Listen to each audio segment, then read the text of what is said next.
Okay, we do have a quorum, so I would like to call to order this regular meeting of the Encinitas City Council for Wednesday, March 20th, 2024. And if the clerk would please call the roll. Councilmember Lyons is not present at the moment. I'll reflect when she does arrive. Councilmember Ehlers? Here. Councilmember Hinsey has not arrived, but will reflect when she does arrive. Deputy Mayor Blackwell? Here. And Mayor Krantz. Here. Record will show that at the moment, all members are present with the exception of Councilmember Lyons and Councilmember Hinsey. And Councilmember Hinsey is present, so we're just waiting on Councilmember Lyons. Okay, very good. So if you'd all please rise and join me in the Pledge of Allegiance. Ready? Begin. I pledge allegiance to the flag of the United States of America and to the republic for which it stands, one nation, under God, indivisible, with liberty and justice for all.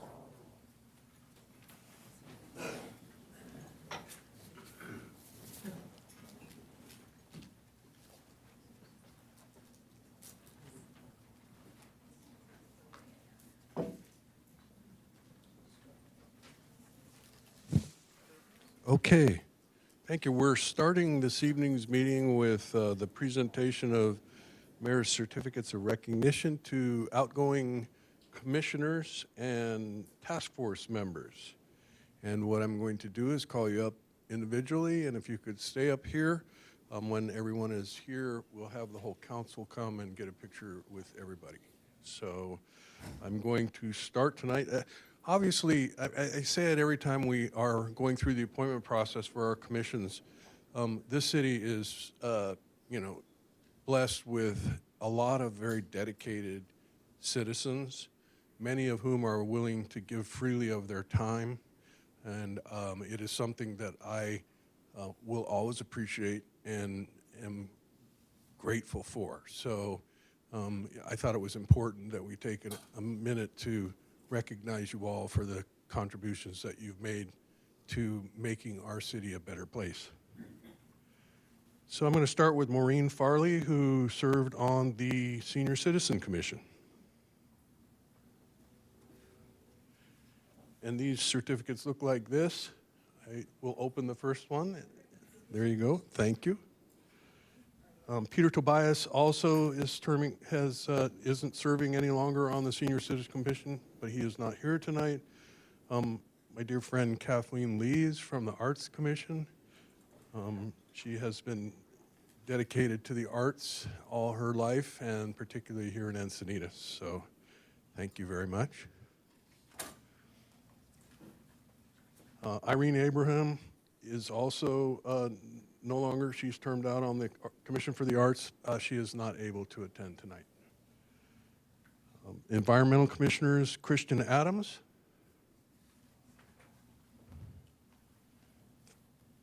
Thank you, Christian. And William Morrison, who has also served on the Urban Forest Advisory Committee and Leucadia 101 Main Street Association Board, and is one heck of a volunteer. Thank you. Moving on to the Infrastructure Task Force, Linda Culp. Linda is also a retiree from Sandag, where she spent, I think, 30 years or so in the middle of infrastructure. Nobody has been more involved in infrastructure than her, I assure you. Scott Maloney.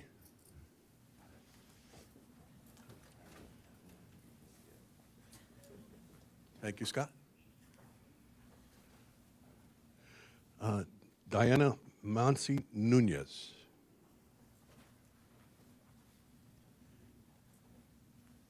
Thank you. Nicole Moreland.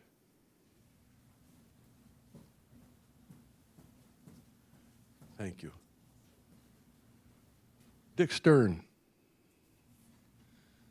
who also serves on the Encinitas Ranch Golf Authority board and a non-voting member representing Encinitas Ranch Homeowners Association. Thank you, Dick. And there are two others. Navarro Valenzuela, he was not able to make it tonight, and I don't know if Kendra Rowley is here. She is, okay. We weren't sure. Thank you, Kendra.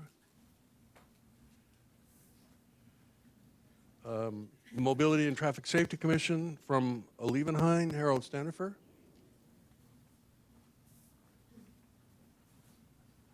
Thank you, Harold. Also very active with the Sierra Club. Steve Winters, Parks and Rec Commission.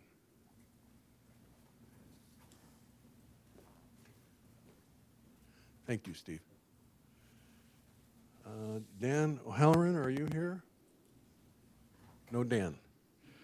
And then finally, the Urban Forest Advisory Committee, Carol Parker is not able to be here. She also serves on the Environmental Commission. So with that, if we could have a round of applause for all of our hard-working volunteers. And we have London here. If you guys move up forward, we're going to get in the back row.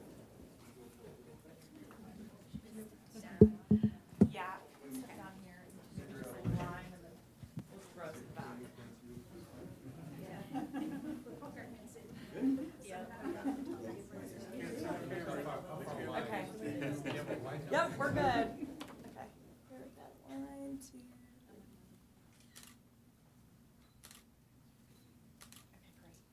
Can we do individual commissions if possible? That would be great. Which one first? We'll do ITF first. And then that's the bigger group, so we'll do. Yeah. Yeah, and then the council also, if possible. That would be great.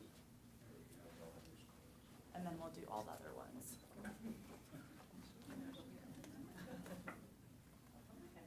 Okay. Thank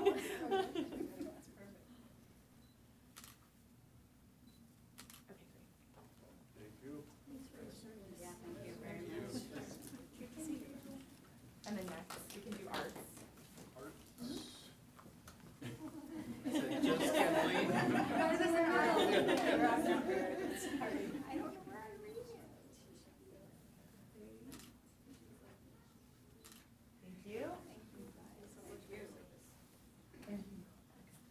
Senior. Yes.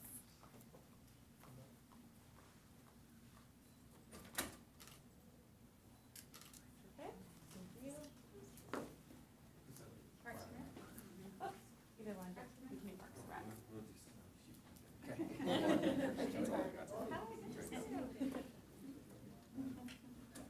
Yeah, there we go.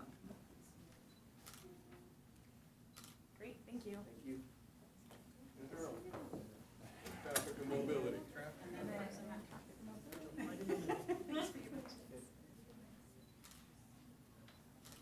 Thank you. Steve. Parks and Rec.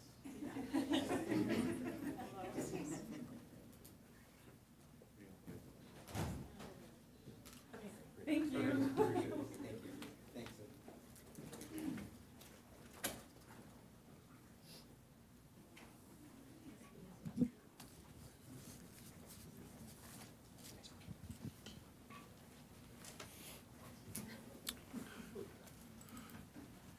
Okay, thank you. With that, we're on to oral communication. Yes, we do have several, and just a reminder, each speaker is allowed 3 minutes to address the city council, and oral communications is the time to speak on items that are not listed on tonight's agenda. First 3 speakers, Sean Wallace, Jennifer Hewitson, followed by Karen Schrader.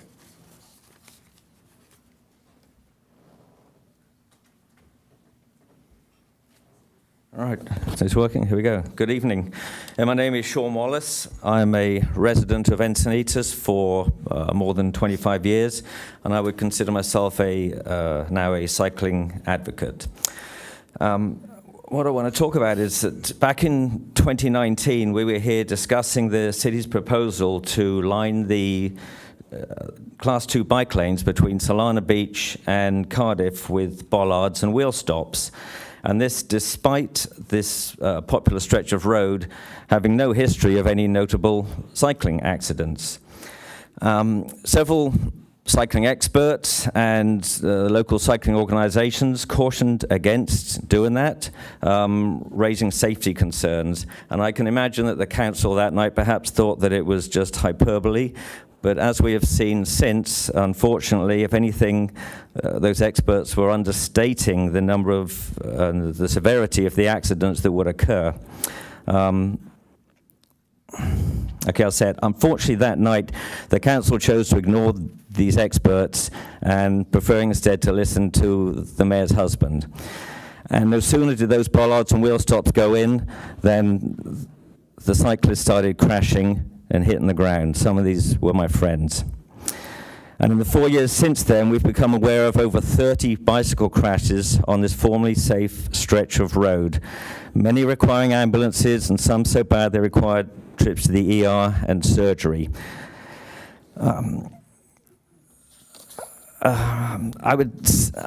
of the issues I've got is over the years, I lose count of how many times people have said to me, Sean, if these wheel stops, if these bollards are not removed, sooner or later someone is going to die. And as we saw this past weekend, that's exactly what happened.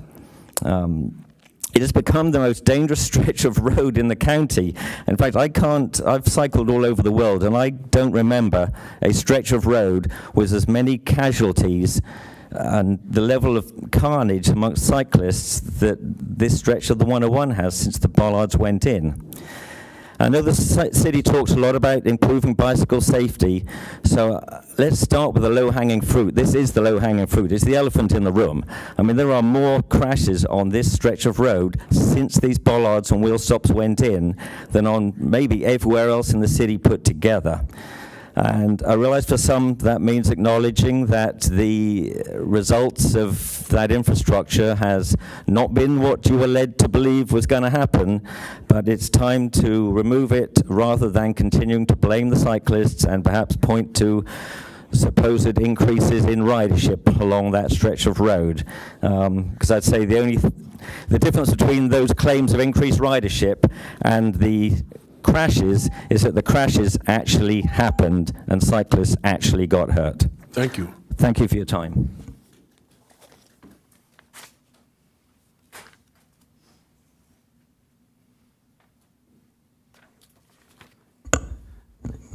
Hello, Mayor, City Council. I wasn't here at the last meeting. I watched it after the fact, but I just have to comment. Item 10A last week was displacement risk analysis study with focus on housing affordability. Oddly, only one company came forward to conduct that study and was deemed qualified. Thus, Beacon Economics was hired. Not the way to go about finding the best and most impartial candidate, but I know we're in the age of studies and Housing Element required this, but really, do we need a study to tell us Encinitas is a desirable place to live, that housing is expensive, that rentals are costly and hard to find? Encinitas built less than some other cities due to vision. It took stamina and endless battles to keep development from swallowing us up in decades of building frenzy. We hoped to avoid ruination. We saw all up the coast of California. Encinitas strived to preserve open space, beauty, character, to remain that desirable, wonderful place to live as Beacon Economics described it. Well, not for long, if the conclusion and solutions in this study are believed and followed. This study appears to be aimed clearly and intentionally at a target to confirm the state's and the building industry's desired conclusion to build, build, build. And in this oversimplified version of economics, supply and demand theory, problem solved. Housing costs will just drop. How'd that work for Manhattan Beach or Redondo Beach, Santa Monica? All now dense, congested, miserable, and expensive. Thankfully, you all saw through the study's gaping holes, unfounded assumptions, and its foregone conclusions. You called them out on the numbers, their multiple criticisms of Prop A as the culprit in rising housing costs, and its need to be repealed. You disagreed that more market rate housing would help. You praised preserving trailer and mobile home parks. Always a good low-income option. So thank you. Thank you. The missing points? There is no more coastal property being made. It is desirable and higher cost than inland. Always has been, always will be. No number of units crammed in will change that. The state laws, all free-for-all development and SB 9 lot splits make it worse, not better. No average family can get a house with a yard when investors see only dollar signs, offer cash, and bid way over the asking price.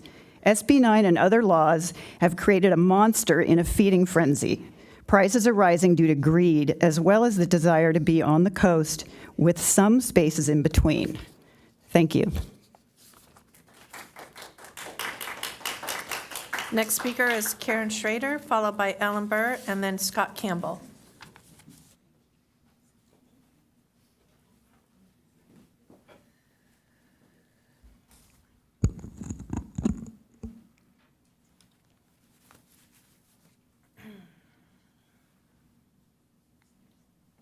Good evening, council members, mayor. My name is Karen Schrader. My topic tonight is sustainability. What is sustainability and why do we hear it, see it, and say it everywhere? I didn't know, so I went to find out. It turns out that in 2012, a book, The Green Mask, by Rosa Kohr, defines it. The word sustainable, by definition, means that instead of your individual rights, you give those rights up for the collective, because the collective group is best and individual rights are no longer. An example was COVID. Do you want to know where the word sustainable comes from? It came from the UN Earth Summit in 1984 in Rio de Janeiro, and George Bush, along with 179 nations, signed on to it. Its official name is the United Nations Agenda 21 Sustainable Development. It's an action plan to inventory and control all land, all water, all minerals, all plants, all animals, all construction, all information, all energy, all means of production, all human beings in the world. It's a totality, comprehensive plan. A transition from representative government to represented by unelected boards, for example, SANDAG, and commissions and erasures of jurisdictional boundaries, loss of private property rights, a loss of sovereignty, both personally, physically, and loss of freedom. It's a global plan, but it's implemented locally. It's a recipe for destruction. It enables and justifies monitoring, metering, and restricting our energy, water usage through smart meters, institutional and instituting carbon tax on industry, pulverizing our roads and destroying our dams, sinking our economy, exhausting our military with endless wars, and diagnosing a high portion of our population with mental illness and drugging us, bleeding our transportation budget with high-cost trains to nowhere, revamping our school system by inserting sustainable development principles pre-K all the way to postgraduate, declaring our public lands off limits to humans, BML lands or national parks, changing every land use document in the nation to require high-density housing at city centers in order to more easily control, monitor, and surveil us. It's all for the common good. Sustainable development is already in countries like China and Russia. For example, ICLEI, Local Government for Sustainability, is a non-elected, non-governmental foreign entity. It's an NGO with the purpose of promoting UN Agenda 2021 and 2030 at the local level, dues paid by the taxpayers. City of Encinitas joined in 2010. Thank you for listening. Yes, and that has come up before. The ICLEI membership, we no longer are members. They do still list it on their website, but we have not renewed that membership. So it's okay. Okay. Just want to put that on the record so that people understand. We're not members of ICLEI. Next speaker is Ellen Burr, followed by Scott Campbell, Terry Ann Skelly, and then Judy Burlfine.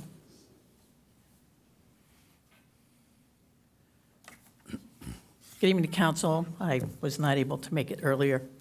Wish I had. I was very disappointed to see staff, once again, possibly some city council, reaching for the low-hanging fruit. There was nothing in the information provided online in the agenda packet that spelled out exactly how much the transaction fee would be. It was a big question mark. So of course, nobody's going to come. Now, it seems to me that if over 50% of the population here is housing burdened, then we are putting an extra burden on the people who are already burdened. I do not know how you can say it is less expensive for the city to have somebody cutting open envelopes, making copies, batching it, and taking it to the bank than it is to run a debit card. I also don't understand why we don't have better numbers on that. If you're saying that the people writing checks are subsidizing the people using credit cards, then how about the individual who pays $80 every other month? Are they subsidizing somebody who is now going to be using a credit card and a fee to make the equivalent of 200 apartment payments? That doesn't sound quite right. A few more numbers would have been nice to have had. Exactly, it's been a while since I had a merchant account, but it would have been nice to know exactly how many people are using this service, how much is it actually costing per account, per person. And furthermore, the numbers that were thrown out there as how much it's costing us every year, is that also a tax on a tax? Is that fee increasing because we have already increased the water rates and the service rates? A tax on a tax?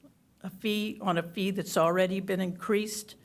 My math says that we'll be making money on this if more than 3,400 people pay the debit fee.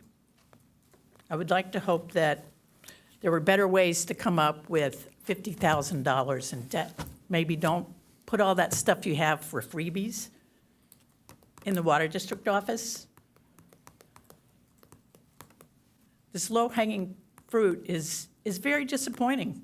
You did it with the waste, and now you're doing it with the utility that is essential to life. Thank you. Thank you.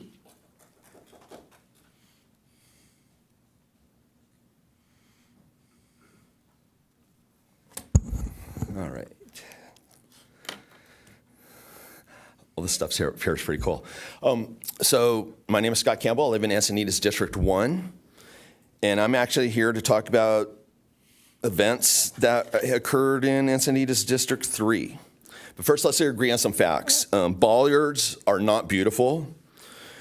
Bike stops do work. They stop bikes. Pedestrian access is limited on southbound on 101 in the south part of our town. And one of our goals is to reduce distractions from drivers and all sorts of other mobilities.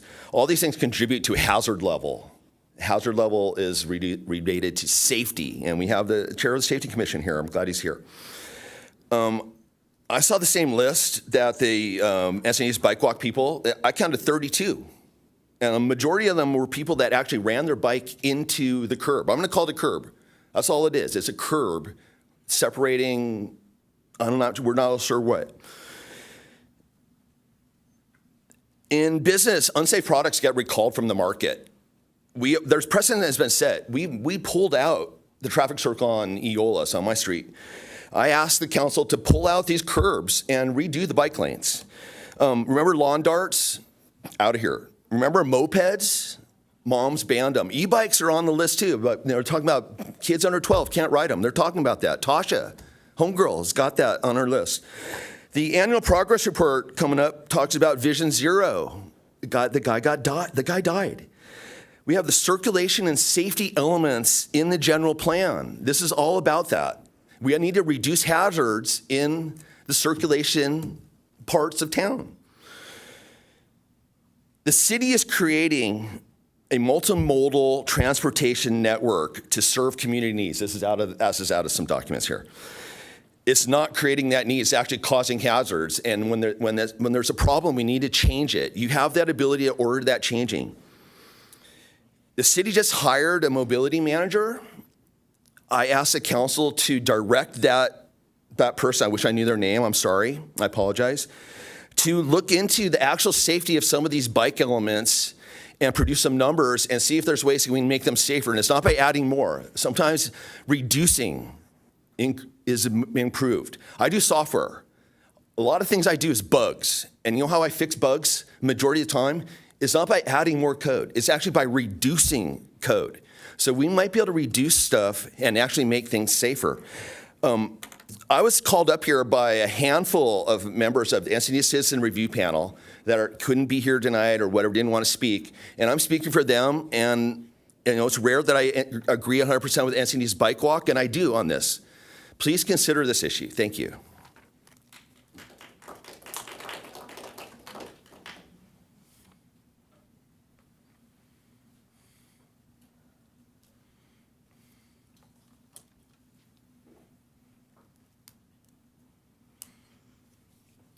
Good evening, Encinitas City Council, Mayor Krantz. My name is Terry Ann Skelly. I wanted to share with our City Council this week, March 18th to the 24th, is National Drug and Alcohol Facts Week. This annual event was launched in 2010 by scientists at the National Institute on Drug Abuse, also called NIDA, to advance awareness regarding alcohol, tobacco, marijuana, and other drugs in communities and nationwide.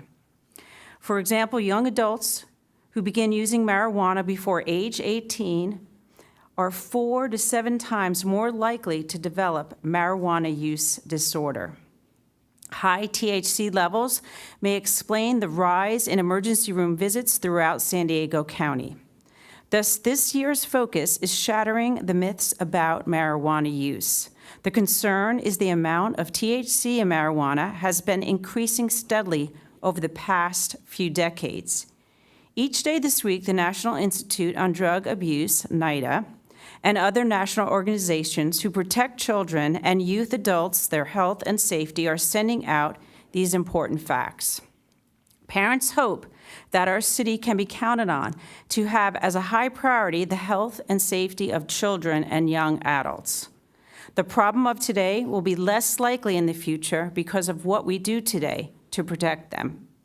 An example of today's facts is, and I quote, "The intoxicating component of marijuana, tetrahydrocannabinoid, or THC, is able to alter the functioning of the hippocampus and orbital frontal cortex," end quote.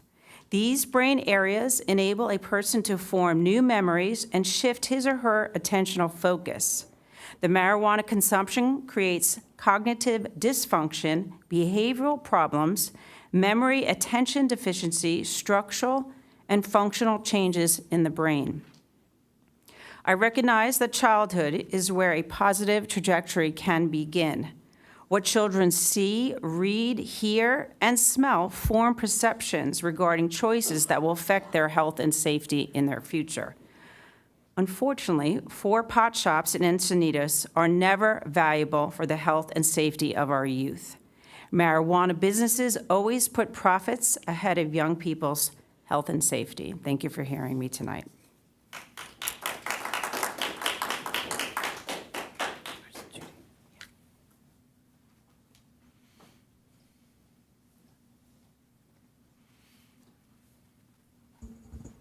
Hi, I'm Judy Burlfine. I live in Encinitas.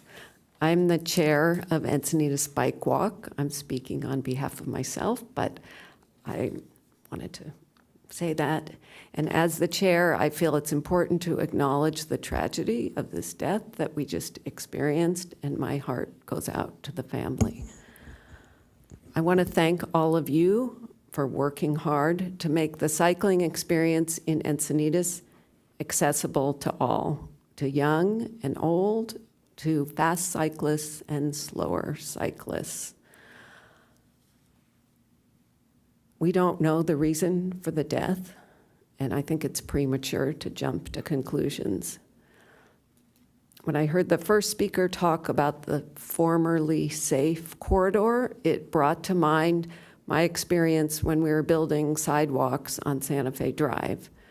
For the first 15 years that we lived there, there were no sidewalks. And when they planned to build the sidewalks, one of the neighbors said, "But nobody walks there. Why do we need sidewalks?"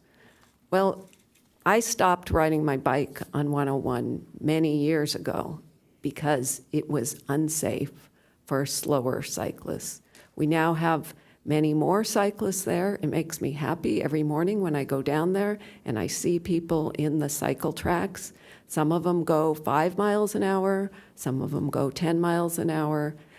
A lot more people are able to ride on 101 and enjoy the ocean. So to say that the corridor was formerly safe, the corridor was formerly open to people who rode their bikes 20 miles an hour, and it was closed to all the rest of us. So I thank you for opening it to us. Thank you for all your hard work.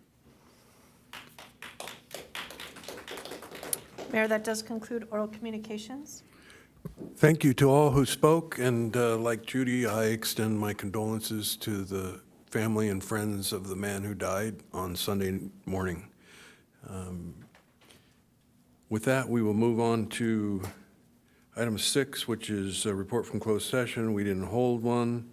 And item 7, Madam Clerk, are there any changes to the agenda? There are no changes to the posted agenda, and then moving to the consent calendar, no items have been pulled by members of the public. Okay, then I will entertain a motion for approval of items 8A, B, C, D, and E. So moved. Second.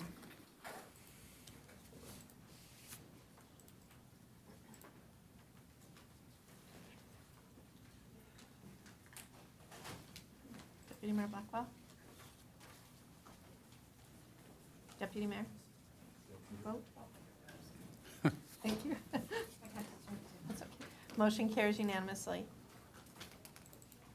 Okay, thank you. That brings us to item 10A, which is a legislative update from our consultant, Jonathan Clay. And leading this conversation will be Assistant City Manager Campbell. Good evening, Mayor, Deputy Mayor, members of council. Tonight we have a legislative update from JGC Consulting. With me tonight is the owner, Jonathan Clay. Tonight, Jonathan is going to talk about the state budget. He's going to talk about some Sacramento politics, talk about some upcoming bills that the council may want to support or oppose, and also some propositions. Any bills tonight, we won't be voting on those tonight. If there's any bills that we do see moving forward, we will bring those back at a later time for action by City Council. So I would like to introduce Jonathan Clay, and he's going to take over for a presentation. Thank you very much. Pleasure to be here tonight, Mayor, council members.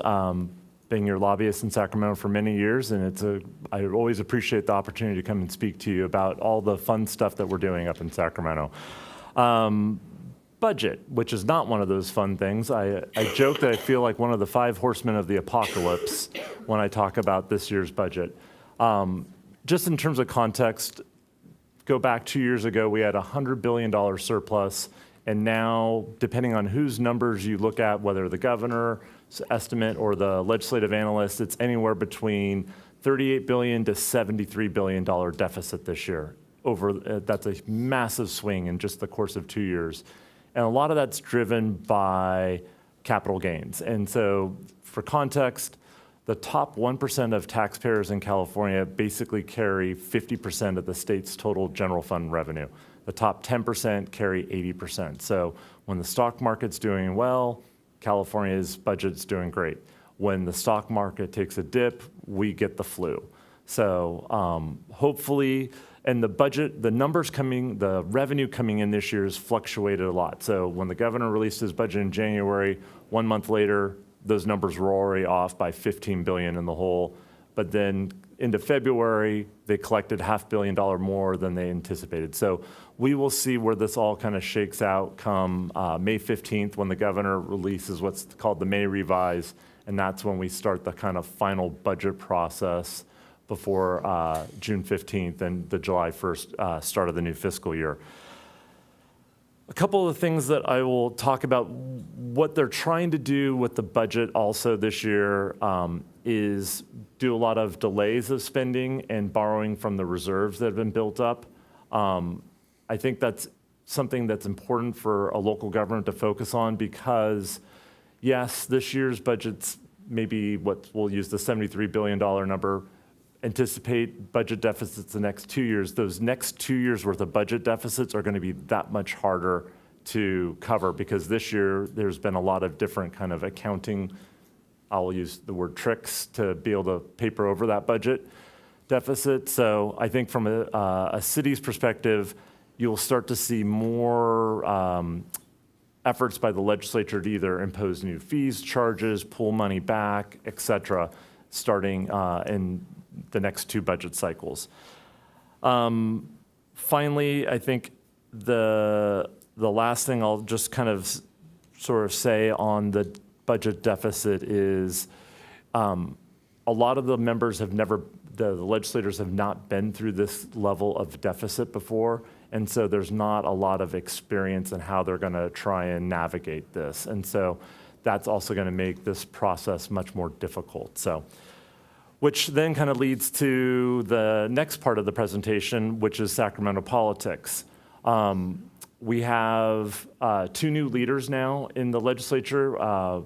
Tony Atkins is no longer the leader in the Senate. We now have Mike McGuire, who comes from the north coast of California, sort of Mendocino, that area. And on the Assembly side, we have Speaker Rivas, also coming from a more rural part of California, the Salinas Valley, Monterey. This is the first time in my memory that we've had 2 rural members as leaders, and both also from Northern California.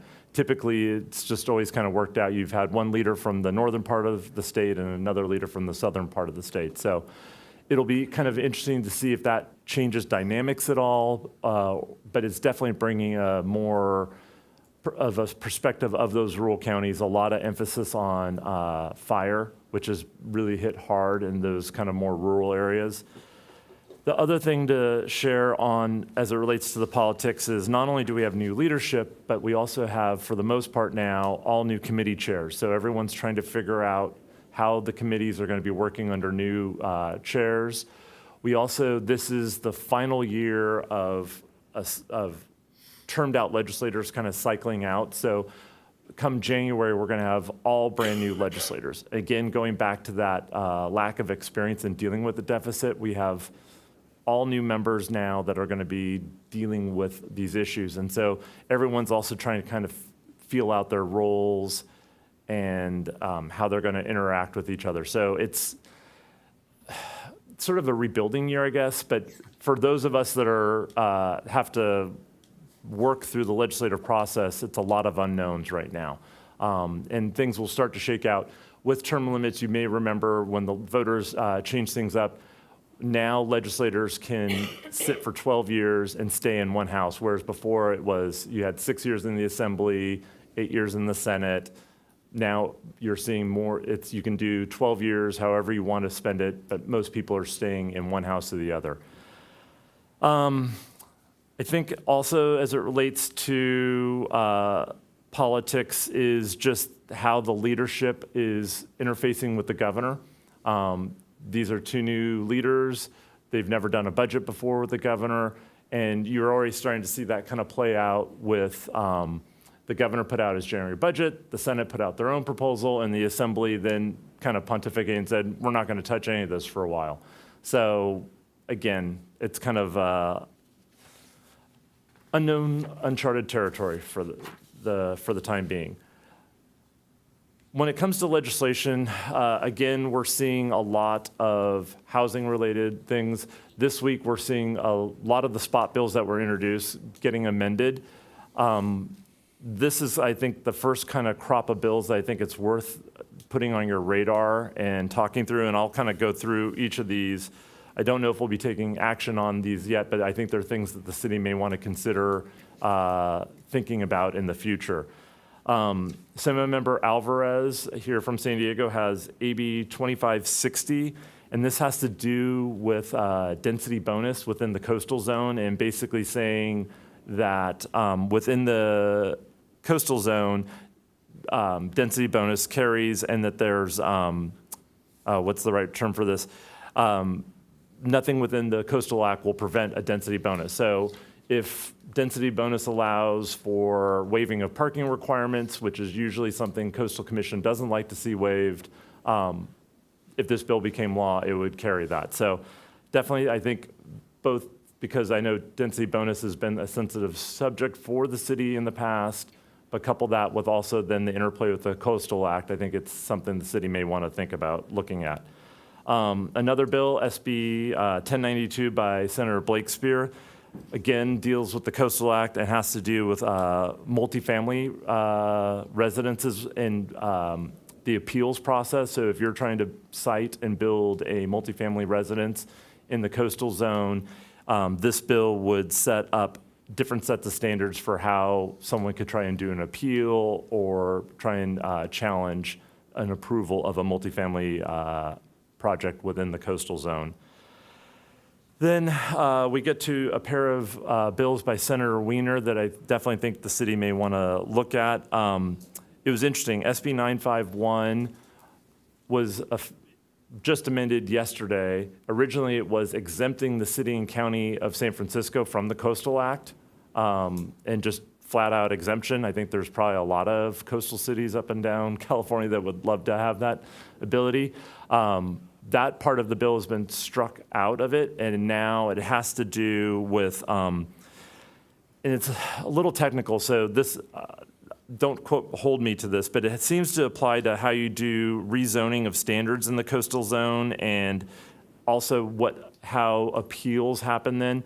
So it sounds like, if I'm understanding the bill, your zoning that you do in your non-coastal zone will apply within the coastal zone and then sets up a different set of appeals process for someone if they wanted to challenge a project under that new zoning within the coastal zone.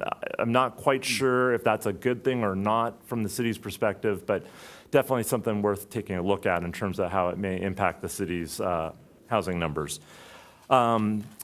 Then we get to the other fun topic this year. There's a number of bills that have been introduced in the legislature so far related to fees and charges. And somehow there's this perception that whether at the city or county level or special districts and the fees charged for connection, development fees, et cetera, are the root cause of causing the increased cost of housing in California. Can probably sense a little bit of the irony in my voice because, I don't think that's probably the root cause of it, but these bills are going at that. So SB 937 by Senator Wiener is getting at those development fees, basically says you have 18 months. It's granting an additional extension for entitlement. So if I'm a developer coming in, I get an additional 18 months for going through the process. It removes the exemption for fees for parks and rec land, makes clear that water, wastewater districts are covered under the Fee Mitigation Act, and this is I think the kicker on that bill, says the fees aren't due until the date of occupancy is issued. So instead of collecting your fees at the front end of a project, you wouldn't be able to collect your fees until certificate of occupancy was given to the project. So I'm sure that could present a number of challenges for cities as they're trying to go through a development on a project. SB 1210 by Senator Skinner, again, another fees and charges, puts a 1% cap on connection fees, then tells the district that you have to do a 10-year payout on those fees, so basically gives whoever's coming in for the project 10 years to pay back that fee or charge. And then finally says that as city or your special district or whatever must prioritize new construction over all other as you're going through the process. Two more, AB 3020 by Assemblymember Grayson. I have a feeling this is it's not a pure spot bill, but I think he's going to do more on this bill. He's always had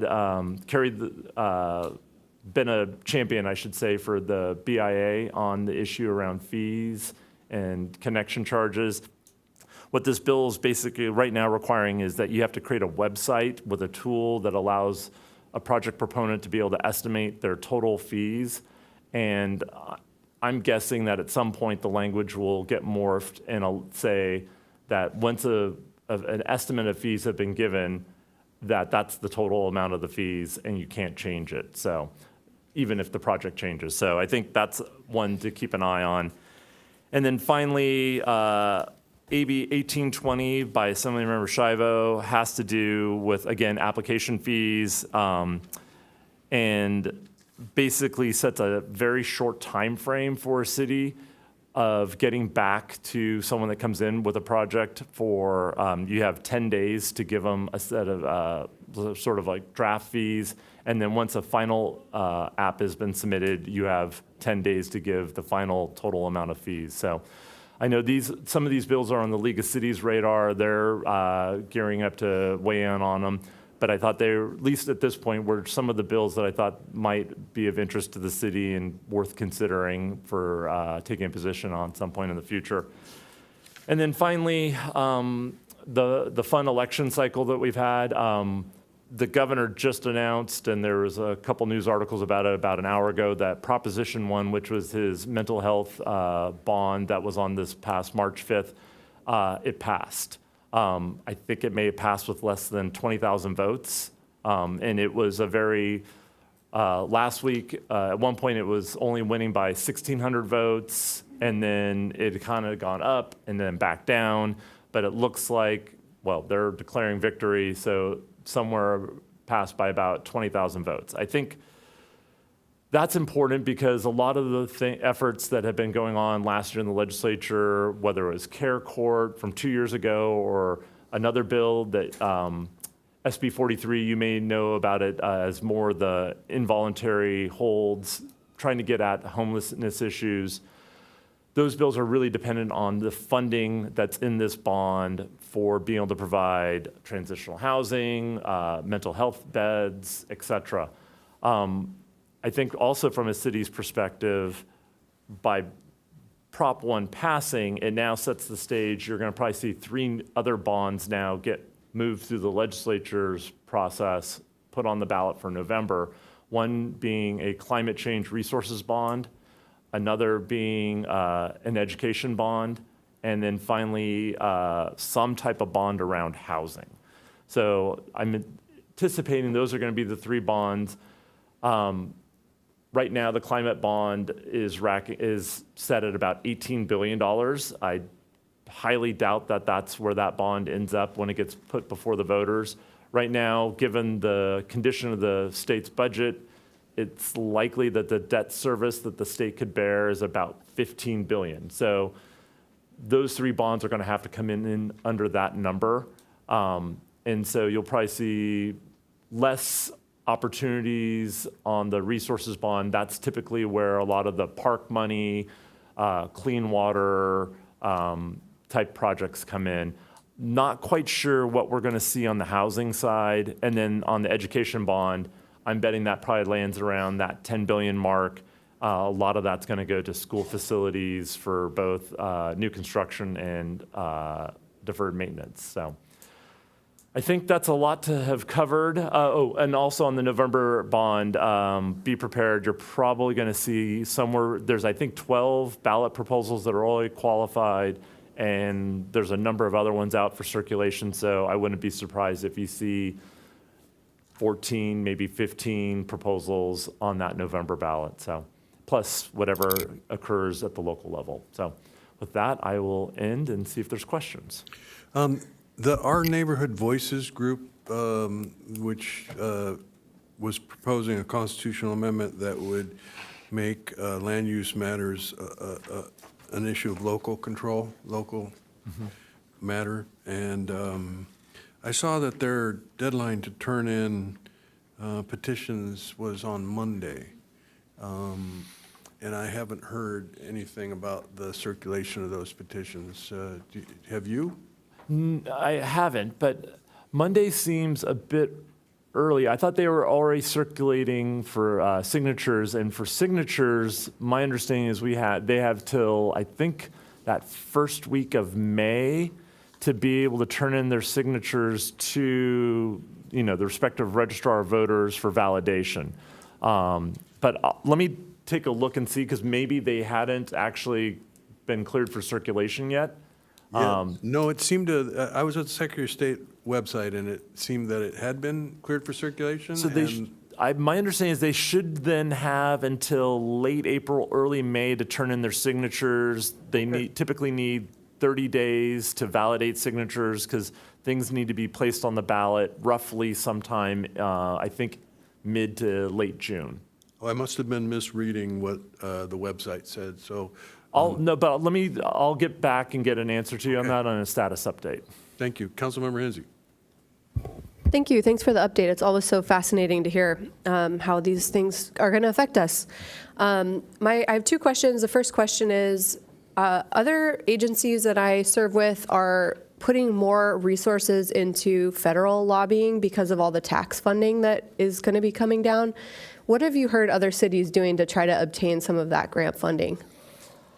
You know, I'm not as familiar on the federal side just because I don't do anything federally. Our old firm, Carpy and Clay, who represents you guys as well in Washington, I think part of the problem you see in Washington, D.C. right now, if you think we're dysfunctional here in California, it's a whole new level there where there's not a lot moving forward. I do think, though, on the if I remember correctly, related to some of those tax things, like the Build Back Better, there are existing funding opportunities through those programs that already went out the door the last couple budget cycles. But effectively now, with the discord in the House and then in the Senate, there's just not a lot happening and probably won't until we get past the presidential election. Yes, thank you, Jonathan. Councilmember Hensy, we do, Carpy and Clay does represent us federally. I have a monthly call with Julie Minerva, who is our representative, and she has confirmed basically what Jonathan has said, is that the funding requests for this year are smaller. They're around $1 million or less. They want things that are shovel-ready. She does send us when the different senators are looking and the congressmen are looking for funding opportunities, and those are circulated to staff. So we do keep a close eye on that. Also with our federal legislator consulting, they help us with the Army Corps of Engineers sand replenishment project as well. So we do have, I do have monthly calls with them as well. That's great. Thank you. My second question relates to a bill 1137, which we as a council took a position on to support, which is to ban drilling near sensitive public areas. And my understanding is that it was going to materialize in a ballot measure. Do you happen to know if that has been assigned a number yet? So if I'm remembering correctly, this is the legislation that was passed that then the oil companies referendum. And that's part of why Prop 1 ended up being put on the March ballot. The governor is anticipating putting a significant amount of money into a campaign to try and defeat that referendum. I can get you the actual number, but yeah, that's going to be on the November ballot, and it's being pushed by WSPA, which is the Western States for Petroleum, so basically oil, and they're trying to overturn that piece of legislation. So, and it's my understanding that this is a top priority for the governor to defeat that. Okay, that's great to hear. And if there's any other action you'd recommend we take as a council, we already passed a resolution in support, but I'd love to hear what you have to say. Got it. Okay, thank you. Councilmember Ehlers. Yeah, first just to comment on our neighborhood voices. The last I looked, it was actually the wording of the ballot initiative was being questioned by the Attorney General, and it was kind of in a holding pattern there. That's at least from about 2 weeks ago that I last looked. I wanted to ask about other local sales tax initiatives. I believe I saw something from the county for a half cent. Are there, if we've considered in the future potentially a sales tax, what's the landscape look like in November currently as far as other initiatives that would affect Encinitas residents? I don't know for sure. I think if I remember correctly, Sandag is moving forward with their local Transnet tax. No, it's not. It's a citizen initiative to impose a half-cent sales tax. Right. Okay, that's the one I heard about then. Okay, so I just wanted to understand what's competing on the ballot coming up. Yeah, and I can send it to the city manager's office a list of the ballot measures that have now qualified for November. Just so there's a lay of the land. There's a proposal that you may hear referred to as the Business Roundtable proposal, which is also being challenged by the governor and the attorney general for its validity, but would basically put even more restrictions on the ability of cities, counties, special districts to increase rates. And you may be familiar with some of the restrictions that have been put in place by Prop 26 and others. It would just strengthen those, and also it would close the loophole. Some people view it as a loophole, others may not, that around citizens initiatives only needing a 50% plus one, versus if the city was going to put a special purpose tax before the voters, you would have to get a 2/3 vote. And so that initiative would also basically say any proposal, regardless of citizen or directed by local government, would require a 2/3 vote. So that's definitely, I think, from a local government perspective, probably something really to focus on, because it will make it that much harder for increase in fees, charges, et cetera, across the board. Okay. And a question for the assistant city manager. The JGC is our state lobbying. Who is our, just so I'm clear, who is our? Carpy and Clay is our federal legislative consultants. Okay, yeah, and that's where you came from originally, of course, hence the Right. Clay and Clay, so. Right. There, I think technically there may not be a Clay at Carpy and Clay anymore, but Mr. Carpy still runs it. But yes, that was my first home for about 15 years. Okay, I appreciate that clarification. Yeah. That'll help clear some I like to confusion. refer to us as still as kissing cousins. So you know. Okay, good. But let's be clear, you weren't the Clay of the Carpian Clay. Nope. You were I'm- the apple doesn't fall far from the tree, right? I am the retirement plan for the original two Clays, or indentured, yeah, you know, second generation, just send them into the salt mines. Okay. I also am interested in an opportunity to see legislation that would allow jurisdictions to address the issue of workforce housing. We are challenged by the fact that we have a workforce that qualifies for low income, and in some cases very low income, and in some cases very, very low income. But it doesn't appear that we can legally ensure that the housing that gets built in the city is these local employees have first dibs on any housing that gets built. Do you know of any legislation along those lines? So Assemblymember Ward is carrying a very narrow carve out. So what you're seeing is these narrow kind of one-off fixes. And it started with K through 12, then last year community colleges, now it's with the CSU, where, you know, schools have been asked with surplus property to build housing. And one of the problems has been, so let's say we'll use San Diego State as the example, they're building housing. They can't reserve any of that housing for their own faculty and staff. And so there's legislation's been done that allows that. If a school district does it, they can set aside a certain amount for their own faculty and staff. Last year it was done for community colleges. The CSU is going to do that. I think from talking with folks, there is an understanding that they need to do something around this workforce housing piece. And I'm not sure if now we're going to see Assemblymember Wicks, and I'm not remembering the bill number of her housing bond, but I think that's going to become the vehicle for whatever will be this housing bond that goes to November. And I know former Pro Tem Senator Atkins, workforce housing is very important to her, so I wouldn't be surprised if we see something get put in there. I don't know if it would be specific to, let's say a city is coughing up some of its vacant land for housing. I don't know if you would be able to then specifically kind of drive some of that to your own workforce, but there's definitely acknowledgement that they need to kind of create this workforce housing, and I think you'll see something within that bond crafted around that. Yeah, and I'd be interested in, you know, I mean, you know the folks that are in the trenches doing this work. You're down there with them.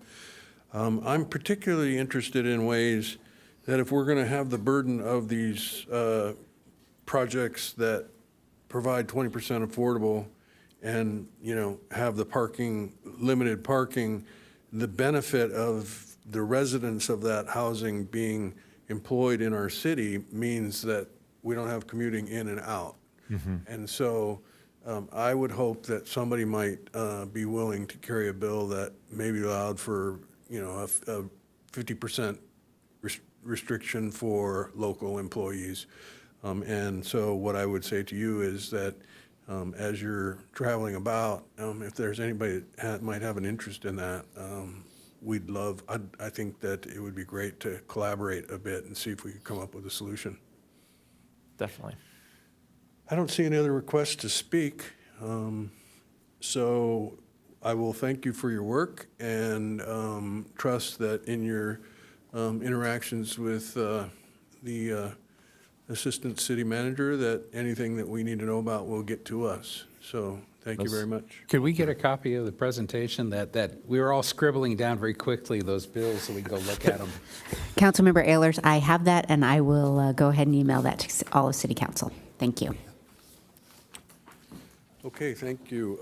Moving on to item 10B, which is a public hearing to consider funding requests for the 24-25 Community Development Block Grant. And because we are conducting a CDBG public hearing, I will go over the instructions, the procedures. We're going to hear a staff report, and then I'm going to ask each council member to disclose any other information they have received that is not included in the staff report. We're going to go through preliminary questions. We're then going to open the public hearing, and then we're going to continue the public hearing to April 24th, 2024, and have council discussion and input.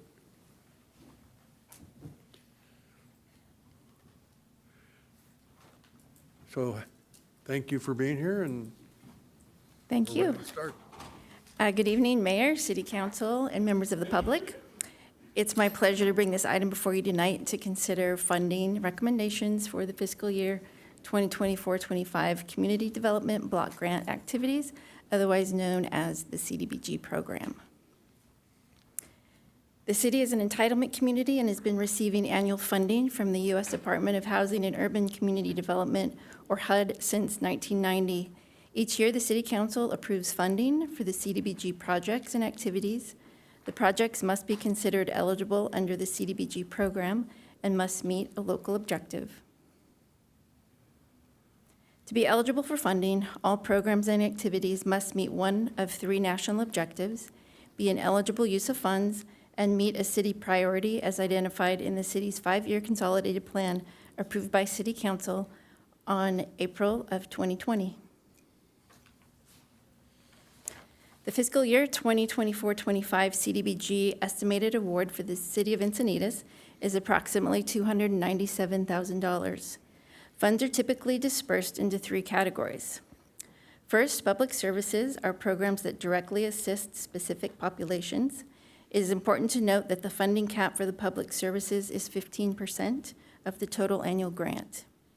Second, planning and administration, which includes fair housing services, is limited to 20%. And lastly, other, which can include facility improvement, public infrastructure, or residential rehabilitation. There are no funding caps for this category. As a part of the annual CDBG funding process, staff issued a request for proposals in January of 2024. Current and previous subrecipients were notified. An advertisement was placed in the Coast News, was posted at City Hall and on the city's website. The RFP noticed the availability of funds and the opportunity to submit responses for eligible programs and activities.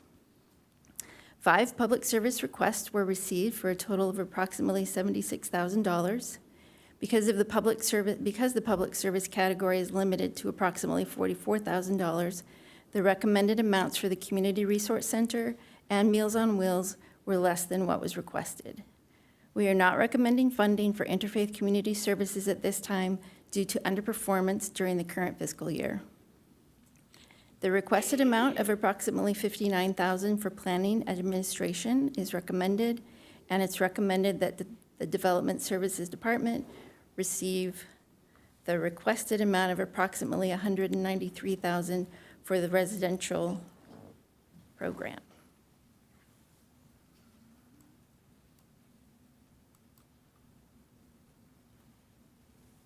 Nope. There you go, thank you. To conclude, staff recommends that the City Council authorize activities delineated in Attachment 1 and the analysis section of the agenda report for incorporation into the draft fiscal year 2024-25 annual action plan, and continue the public hearing to April 24th, 2024, to gather public input prior to Council's consideration of the fiscal year 2024-25 annual action plan. This concludes the presentation. I'm available for questions. Okay, thank you. Before we proceed, I would like to ask council to disclose any other information you have received that is not included in the staff report. Nothing to disclose. Nothing to disclose. Nothing to disclose. Nothing to disclose. And I have nothing to disclose. So are there preliminary questions? Councilmember Hensy. Thanks for the presentation. Just help me refresh my memory. I know in response to the recommendations from the equity study and the displacement study, we as a council were supportive of increasing the support we get from Legal Aid Society. Is that increase captured in this $20,000 being recommended, or is that something that would come back to us at a later time? Yeah, that increase is not included in this category of CDBG funding. So yeah, it will come back. Okay, Yeah. thank you. Okay, public speaker. Oh, wait a minute. I am going to open the public hearing, and we can hear from speakers, please. We do have one, Dave Forbes.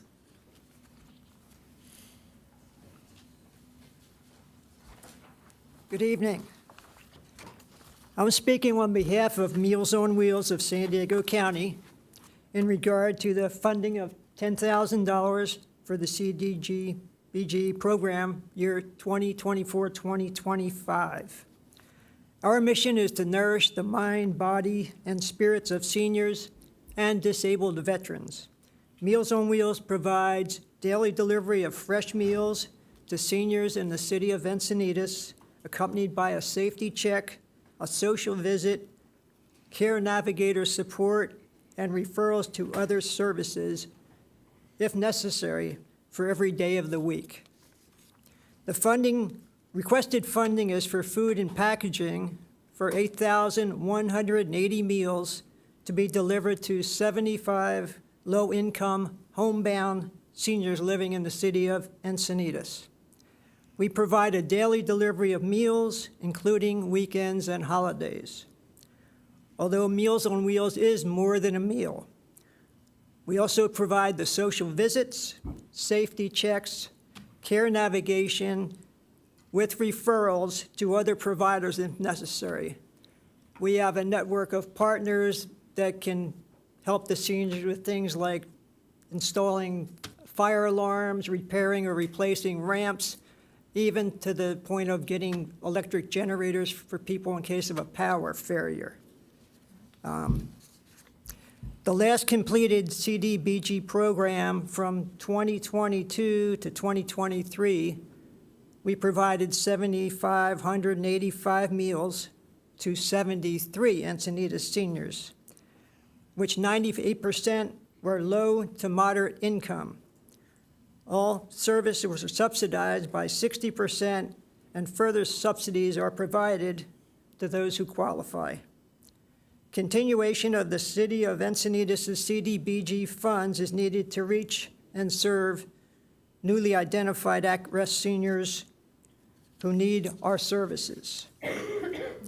Meals on Wheels is thankful for the Development Services staff and for their recommendation for funding, and to ask that the City Council authorize funding in accordance to this recommendation. Thank you for considering this matter. That concludes speakers on this item. Okay.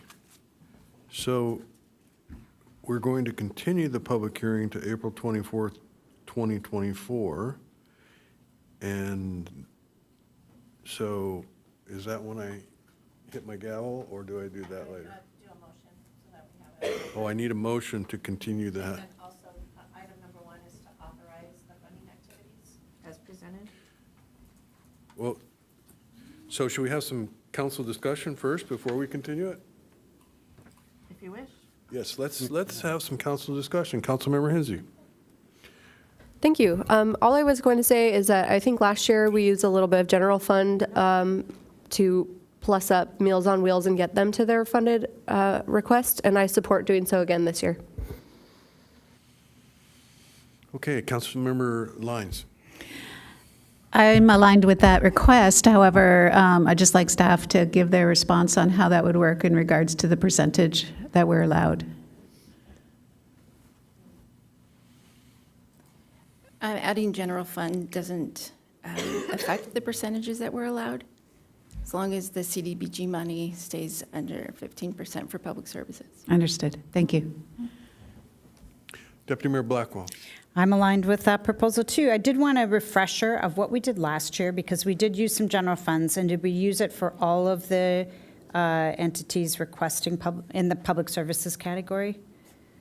We did do that last year. I have a slide that I've just put up that I can share with you if you would like to consider adding general fund subsidy to fulfill the requested amount for Community Resource Center, Meals on Wheels. The amounts are there on the slide. Okay, that's really helpful. I'd also like to just, if you would, just take us through some of the performance issues we experienced with interfaith community services. Sure. This fiscal year, we're halfway through the year. The first quarter, well, their overall goal is to serve 30 individuals.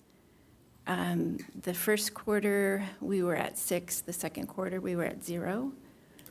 So half the year, we would expect to see about 15, close to that, and we're at 6 right now. So we've had conversations with our HUD rep, sent a letter, and have received a plan from Interfaith to see how we can finish this year out.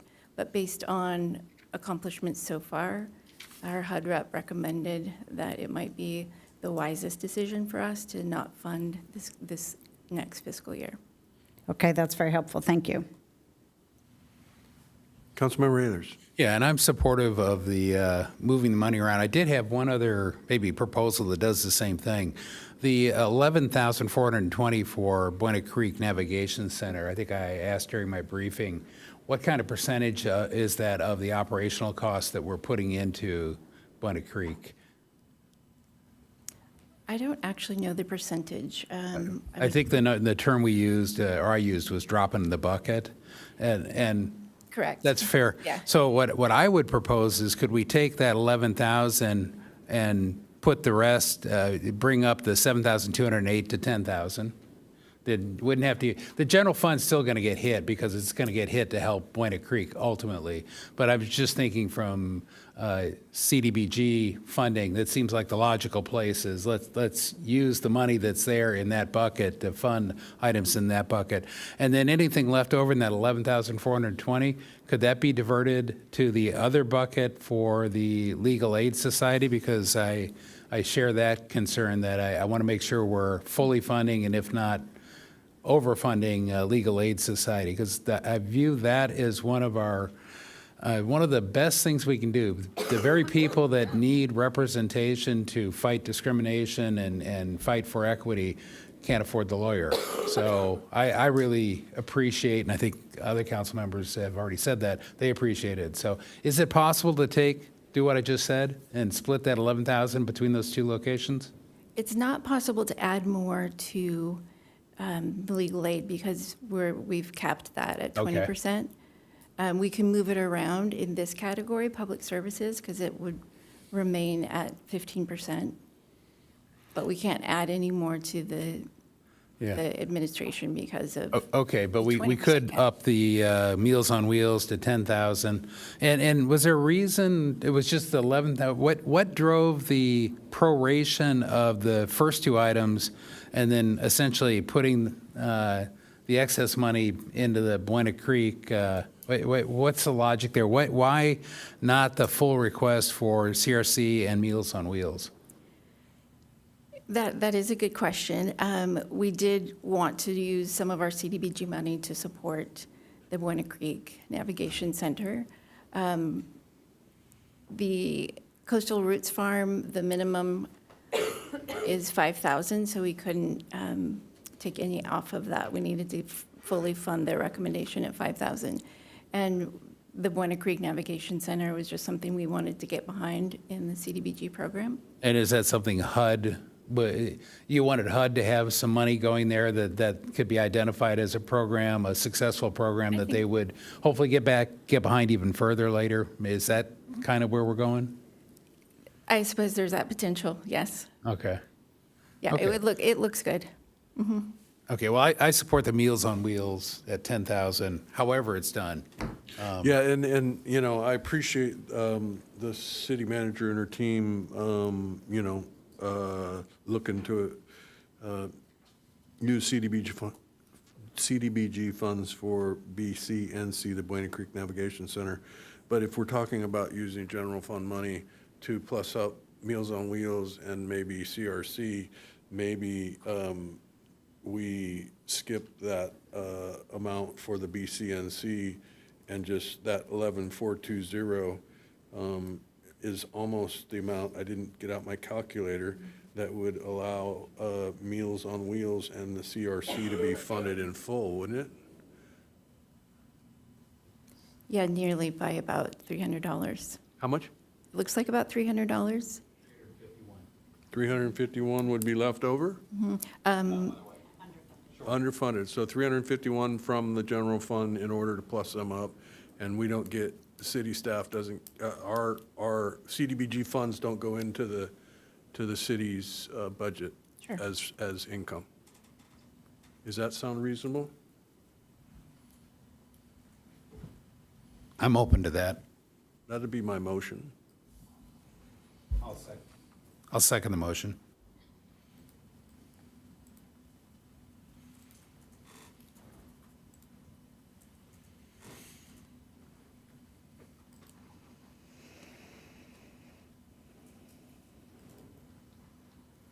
So I just want to be clear, so that is to reallocate the City of Encinitas Development Services, Buena Creek Navigation Center, to the Community Resource Center, Meals on Wheels, and then to also have a general fund subsidy to make up the difference. Yeah, to CRC, Meals on CRC and Wheels, Meals on and then Wheels. 351 from the general fund, To make both those whole. and zero out the applicant, the organization that applied for 11,420. And then also, this also includes continuing the public hearing to April 24th. Yes, and we would continue the public hearing until that would be part of my motion. Councilmember Lyons? Yeah, I just have one remaining question, and I'm in favor of the motion, so it's not regarding that, but it's just kind of a nagging thing I wanted staff to reflect on. It looks like the Community Resource Center data from how they spent their money recently is favorable. They've helped a lot of people, and I'm so happy to have so many entities in our community that do such a great job, and the data seems to support that here. Was there a reason that I'm not seeing why we didn't propose fully funding them? The only reason was we have to stay to that 15% funding cap, and so we looked at funding last year. Okay. And we're expecting less of a funding grant this year from CDBG, so we subtracted 5% from what we gave them last year out of CDBG funds. Okay. Well, and last year they didn't request as much, but they did great work with it, according to the data that I'm reading. Mm-hmm. So it really sounds like, well, because we were trying to look to how the Buena Creek Navigation Center could fit into this, that compromised what we were doing with others. So, yeah, okay, thanks. That clarifies it.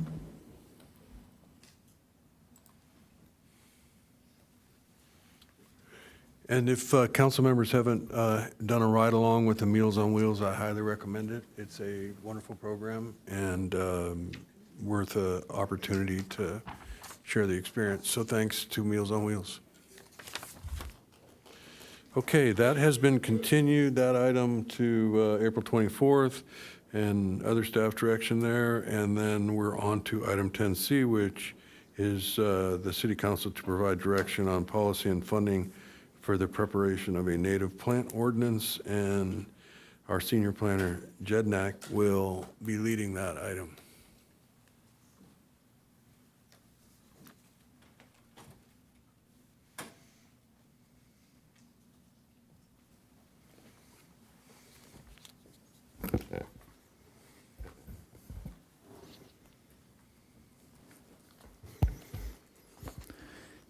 Yes, good evening, City Council and members of the public. Evan Jednak here to present item 10C, the Native Plant Ordinance Subcommittee Report. So this staff presentation is on behalf of the subcommittee, and the subcommittee will have an opportunity to add anything else afterwards. So the Native Plant Subcommittee was formed by City Council on August 11th, 2021, and includes council members Ehlers and Lyons. The subcommittee held 3 joint meetings in 2022 with the Planning Commission, Environmental Commission, and the Urban Forestry Advisory Committee to develop technical guidance for the native plant ordinance. On January 25th, 2023, the City Council adopted a resolution to formally initiate the preparation of the native plant ordinance, establishing policies and programs based on the subcommittee recommendations. And at that time, financial aspects of the ordinance were not discussed. So the subcommittee developed a refined scope of work in September 2023 for key policy recommendations, which is made up of 3 phases. Phase 1 is developing the native plant ordinance, which would regulate landscape improvements on both public and private lands based on native planting areas and native plant lists. The ordinance would not be a mandatory requirement for native plants to be used exclusively throughout the city, but it is meant to define requirements for native plants in certain scenarios. It is anticipated that the ordinance would provide a gradual transition to allow local suppliers and maintenance crews to adjust and adapt to an emphasis on the native plants. The subcommittee identified Phase 2 as developing native plant educational and outreach programs. So educational programs would be coordinated with community partners, interest groups, land stewards, local tribes, and native plant nurseries. This education would be designed to appeal to the average resident and encourage the use of native plants. Phase 2 also includes the creation of demonstration gardens, which would be located in city parks and be free and open to the public as an informational example of what native plant gardens entail. The subcommittee identified Phase 3 as developing a native plant stewardship program. The stewardship program would ensure that the ordinance is being implemented and enforced, and it would include things like monitoring, inspection, and enforcement strategies with desired outcomes, timeframes, and responsible parties. So the subcommittee is requesting that the City Council review these 3 project phases and provide direction on whether the council would like to authorize staff and a consultant to complete all phases or only selected phases, or whether any other efforts beyond what are described in these 3 phases. So shown here are the estimated costs for all the project components outlined in this agenda report. Phases 1 through 3, without the demonstration gardens, would be approximately $350,000. This includes a consultant and covers all the technical, outreach, implementation, and environmental aspects of the project. The demonstration gardens would be an additional $150,000, so that brings the total estimated cost to $500,000. The subcommittee is also seeking council direction regarding the applicability of the ordinance to private property and private development projects. We know it would apply on public lands such as parks and rights of way. If it applies to new private development, does this include only residential projects or new commercial projects as well? Or does it apply if a property owner proposes to change their landscaping in conjunction with a minor remodel, or change their landscaping without proposing any other improvements, as those scenarios would not be considered new projects? This is where the subcommittee is seeking council direction. And so this concludes the staff presentation. So the subcommittee can now feel free to expand on the report as necessary to facilitate discussion and direction. Councilmember Lyons. All right, let me just add a little bit and then go from there. So I want to thank staff for organizing this and getting this in front of us. We've been working for quite a while.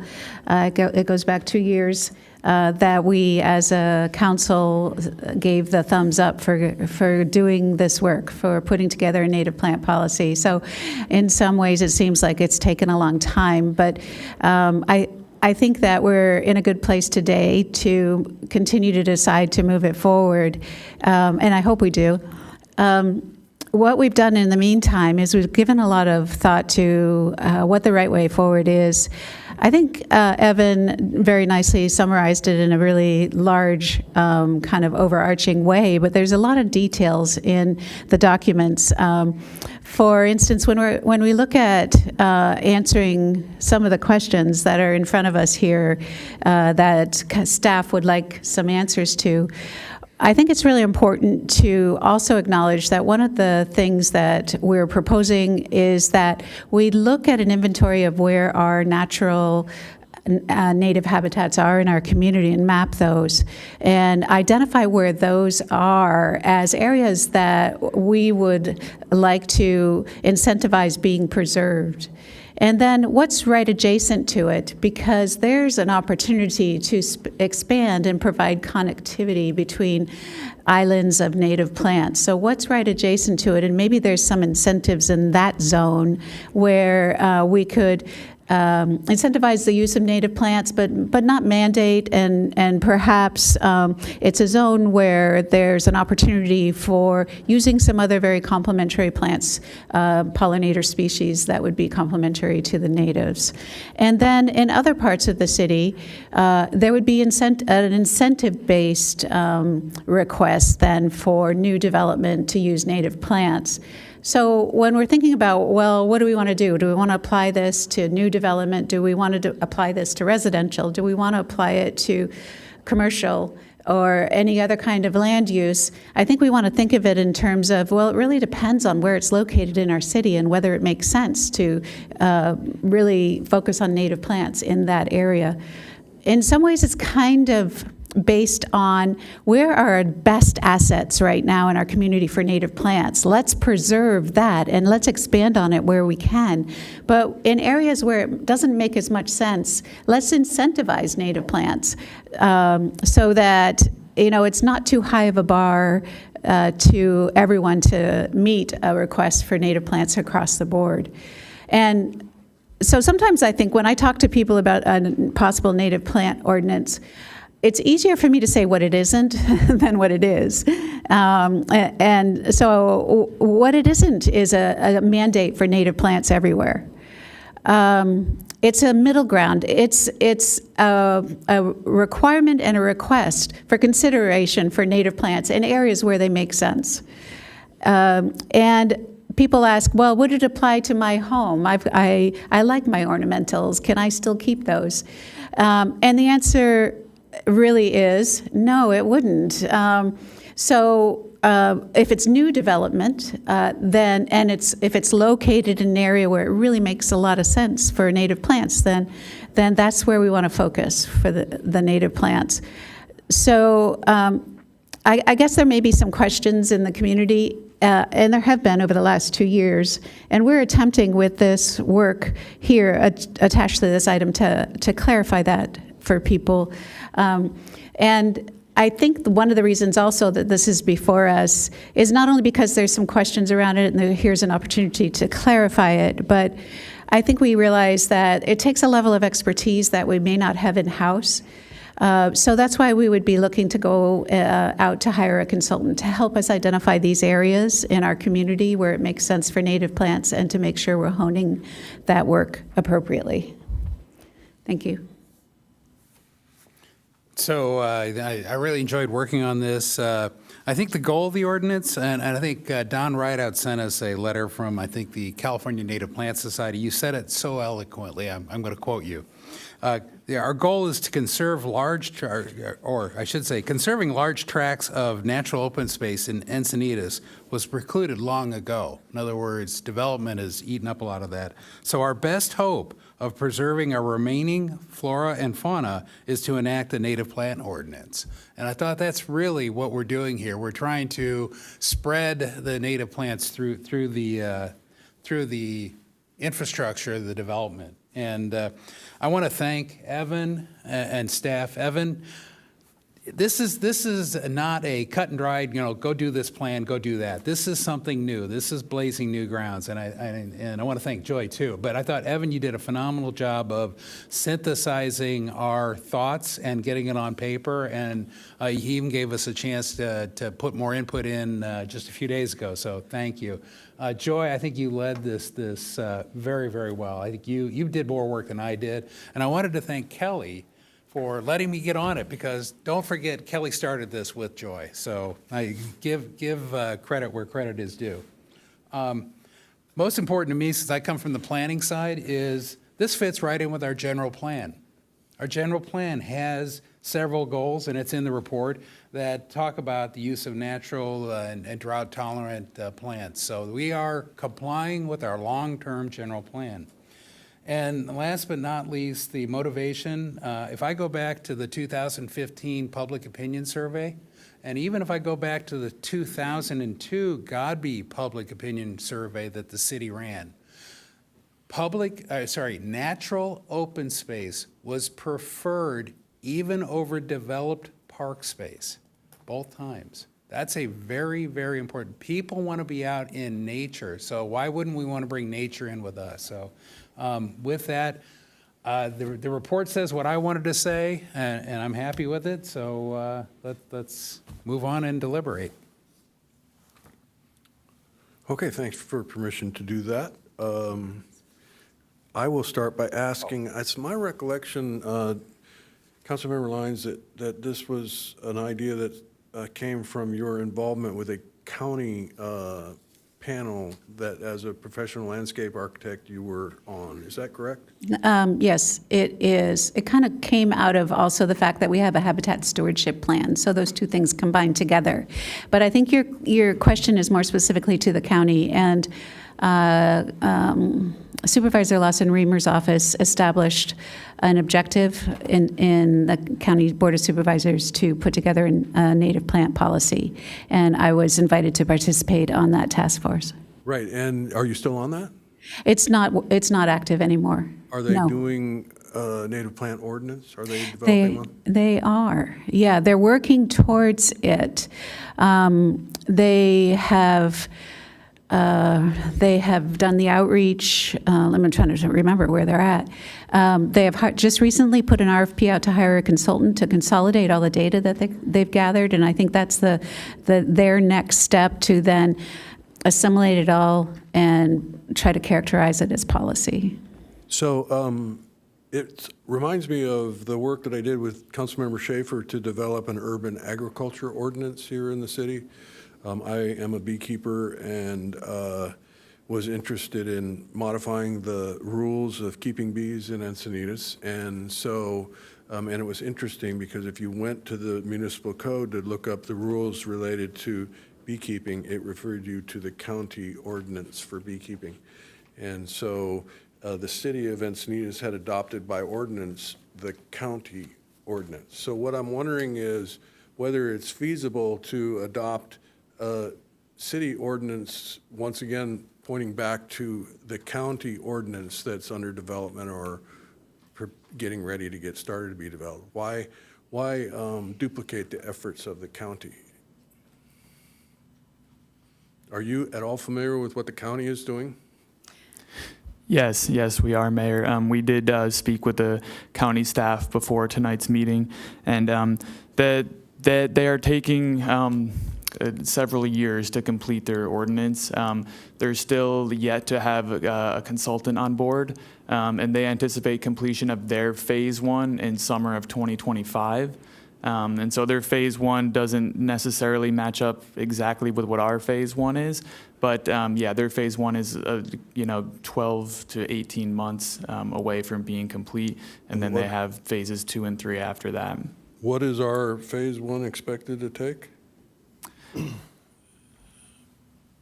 We haven't nailed down a schedule yet, but it would likely be that same 12 to 18 months.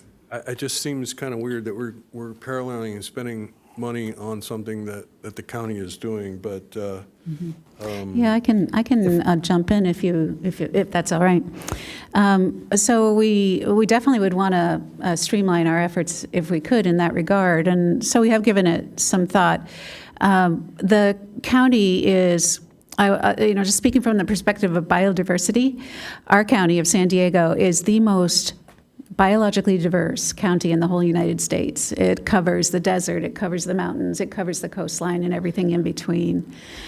For the county to get their arms around their own native plant policy will probably take much longer than what we know right now. But not only that, when you think about it in the scale of the amount of information that they are going to need to capture under a native plant policy, versus how specific our community is and how local and just based on our small geography here, what we can come up with would be much more specific and applicable to what our needs here are. Kind of more of a small picture look at what would work well here versus a very large scale county application of something that might not be as relevant here as it would to the whole county. So we thought it would be valuable to consider this approach as our preferred approach to move forward. And then we also did some joint phone calls with the county and the county group. I think our staff and the county, what was that, a year ago or so? It was about a year ago. And it became very clear that they had quite a large job ahead of them, and we were probably even ahead of them at the time. So since we actually discussed it, we decided we're doing so much smaller, so much less. We think we can be much faster and more surgical and get something tailored to what we want to do. But we tried to go copy, and it wasn't going to work out. And Mr. what Mayor, I'd like, if I could, I just wanted to provide a point of clarification. In our correspondence with the county staff today, they indicated the county is not pursuing an ordinance. They're doing an education incentive program as well as some mapping exercises related to native habitats, but they are not pursuing an ordinance. Thanks for that update. that's an update. And part of my concern is, we have an ordinance against smoking. We have a gas blower, ordinance, plastic bag ban, straws, and enforcement is a challenge on all of those things. So the notion of developing another ordinance that's going to require some enforcement is a little bit, seems like we are heading down a path that isn't going to be all that effective, I get that it's laudable, the goals are good. I frankly would prefer to see phase 2, phase 3, and then phase 1. So I'm not sure what it would take to, develop educational outreach programs without having an ordinance in place. I also have some objection. The action that we are taking tonight, do we see this as directing staff to bring back budget adjustment documents, or is this going to go into the queue and be part of the budget discussions for our next fiscal year? right, the clarification I got when I was trying to grapple with that as well is this is for us to share information, to tee it up, to put it on our list for consideration in the budget cycle, along with everything else. Yeah. Okay. And I like though, I just want to point out, I do like your ideas, Mayor Kranz, about, looking at where the lowest hanging fruit are and to try to move forward with education and some other kind of community outreach elements that are also identified as some of the phases. Needless to say, I thought the demonstration garden in Leucadia Oaks Park was fantastic. That is I was hoping within you'd like walking that. distance of my house. So my grandkids enjoy that park a lot, and I would enjoy seeing that over there. And I appreciate Mark and his efforts to make that happen. I know he's been a strong advocate for that. So We have some people here in the audience who so have can been we hear from the working. public speakers? Yeah. Absolutely. I will call you three at a time. First speaker is Jennifer Hewitson, followed by Mark Wisniewski, then Justin Daniel.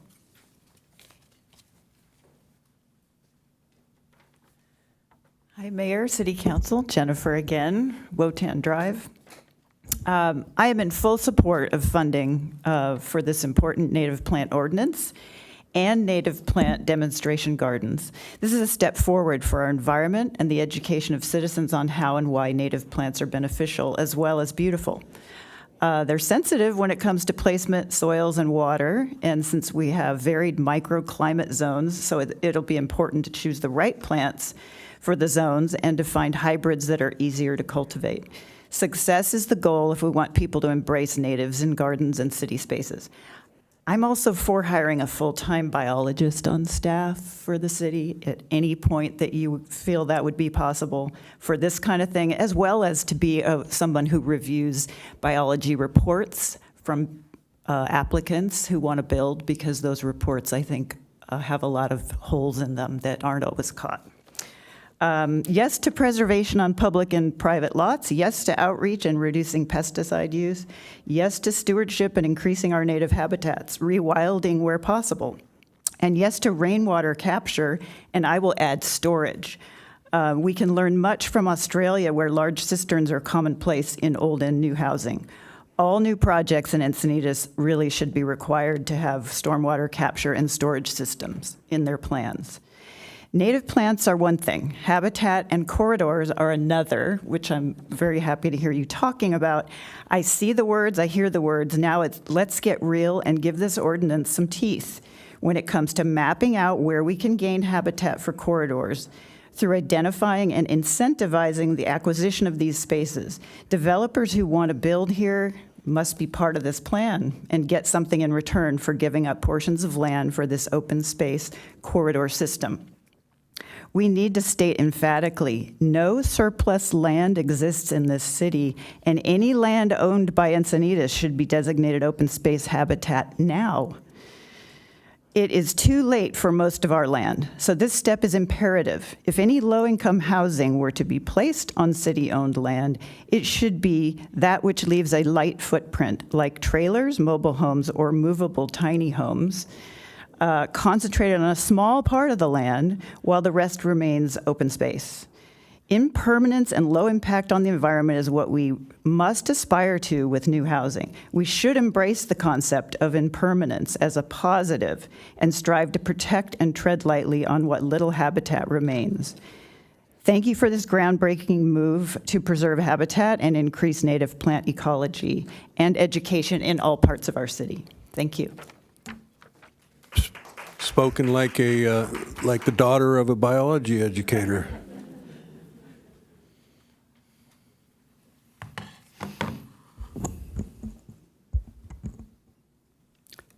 Good evening, Mayor Kranz, Mark Wisniewski. I'd like to thank you and the members of the City Council for taking an idea and putting in the time and hard work to bring us to this evening.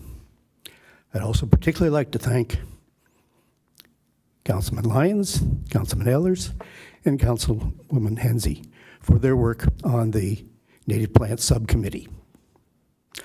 And also, thanks to city staff for their hard work in crafting this ordinance.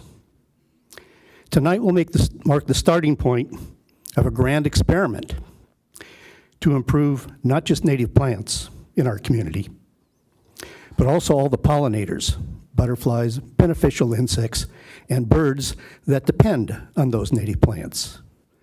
And also the thousands of small flora and fauna, both above and below ground, that are also dependent on these plants.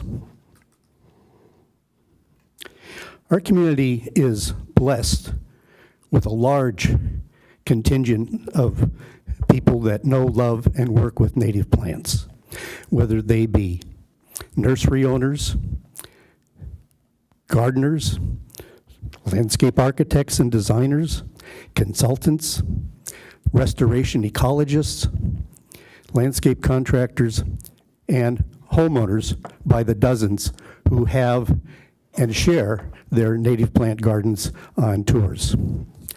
I am particularly interested in the educational component of this project because I think that will be the one thing that it either succeeds or doesn't succeed as much as we'd like. And I'm particularly impressed with funding for a native plant demonstration garden. I think that could be a spark plug point where things would flow out from there to other locations within the city, other parks, and other areas of city property that are currently bare or not having the type of plant material that contributes any beauty or resiliency to the city. Again, thank you very much for your time and effort, and look forward to working forward with you on this. Thank you. Next speaker is Justin Daniel, followed by Don Rideout, Lex Weinstein, and then John Cardos. Hi, good evening, and thank you for your time tonight and all the work that everyone here on the council and staff has done on this ordinance. My name's Justin Daniel. I'm the current chapter president of the San Diego chapter of the California Native Plant Society that covers San Diego and Imperial County. And I also sit the board of the advisory committee for the North County Multi-Species Conservation Plan, working with the county and also advising on the native plant ordinance, which I found out is not an ordinance just this evening, apparently. Anyway, I just want to say that San Diego County's endemism and biodiversity is unique in the United States, given the amount of habitats that we have. And the Native Plant Society's nonprofit organization seeks to try and stymie the extinction crisis that we have fully entered into. And so San Diego has the unfortunate problem of both having great amounts of endemism of plants that only grow here in San Diego County, including Encinitas, and possibly losing them. So an ordinance like this strives to protect them on the landscape level, maybe the only place that some of these plants can go. So I want to support, and this is not often that I stand in front of councils and boards and supporting ordinances and things and advancing. I am in support of this in any way that the phases are implemented and gone about. I think that the efforts in terms of looking at how these are implemented will be important. There's nuances to which plant palette and plant A's, plant B, plant C as replacements, because we know that there can be challenges to successful native planting, and I would like to have our chapter at the disposal to the city so that we can implement these in lockstep and help to make some of these decisions with no interest of trying to obtain a contract or anything like that. We just want to make sure that biodiversity maintains itself in this really special city and county in the state. There's overlay and compatibility with county issues, as you point out, and I feel like that is important. And yet, here we are at a moment where the city of Encinitas could step forward and put together so many plans that would go forward to your multi-species conservation plan when that comes into requirements. And as I know that you may know that City of Encinitas is out of compliance with that currently, and so having a staff biologist would help it. That's a really good idea. And 4 seconds left. Thank you so much for working on this.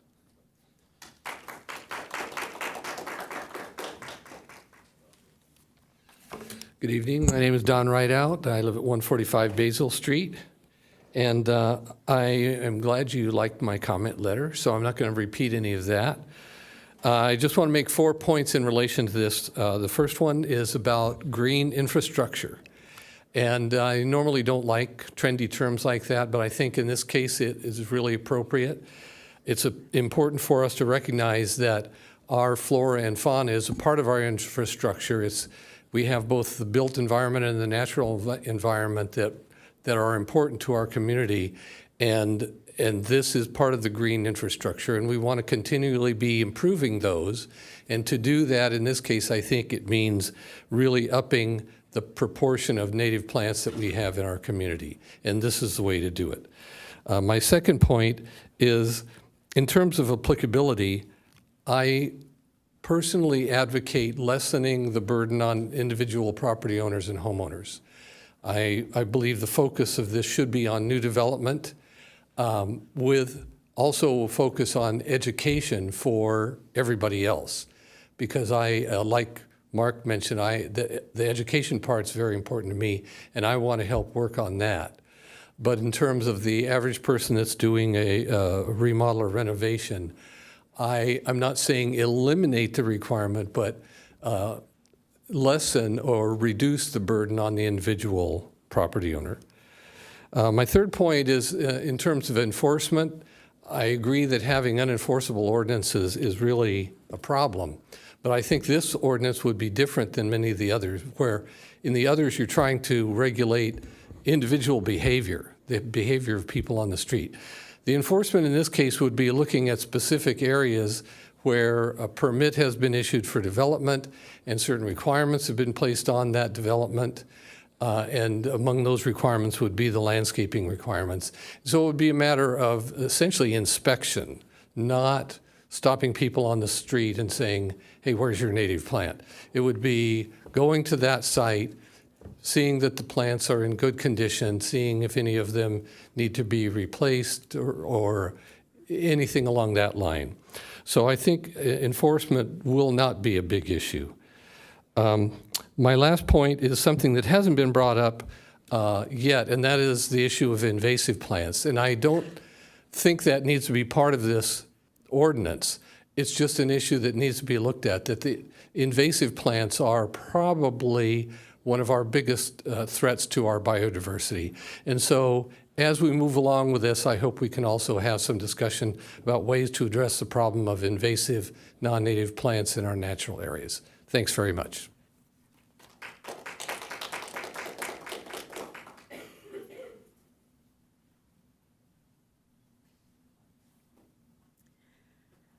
Hello, good evening, Council. My name is Lex Weinstein. I am the founder of a local nonprofit called Sea and Soil, and we are on a mission to reconnect and regenerate ecosystems and community. I just want to say thank you so much for this ordinance. I could squeal right now. We are so excited.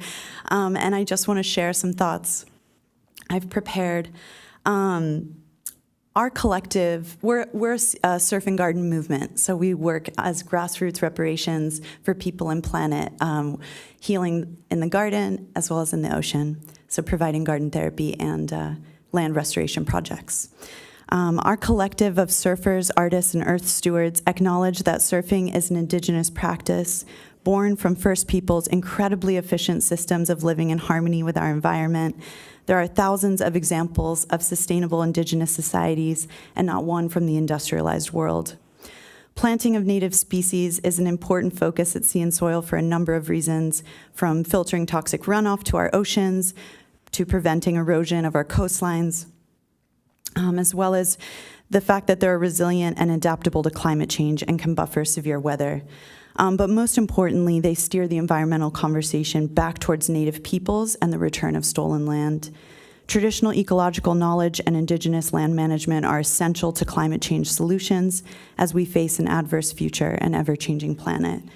So I am so excited about this ordinance and all that you all have worked on, especially the native plant demonstration garden, which I would love to offer our community efforts to volunteer to help plant that garden and make it a full community effort.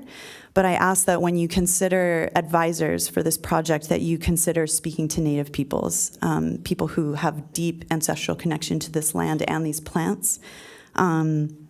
I also would love to see Encinitas City Council speaking to tribal council and tribal governments and really creating a bridge there. Why not work with Pechanga, Paula, Rincon, or San Pasqual's environmental departments? I encourage you to talk to Native environmental peoples.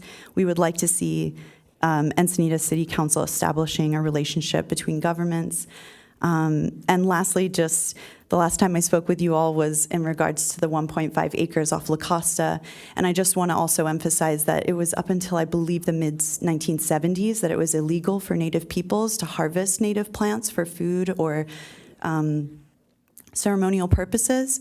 So this just drives home the fact that protecting that 1.5 acres, returning it to Native peoples, would not only continue this effort of restoration of land, but it would also provide a lot of reparations for those peoples who didn't have access for so many years. And I think it would be a beautiful movement for the city. Thank you so much.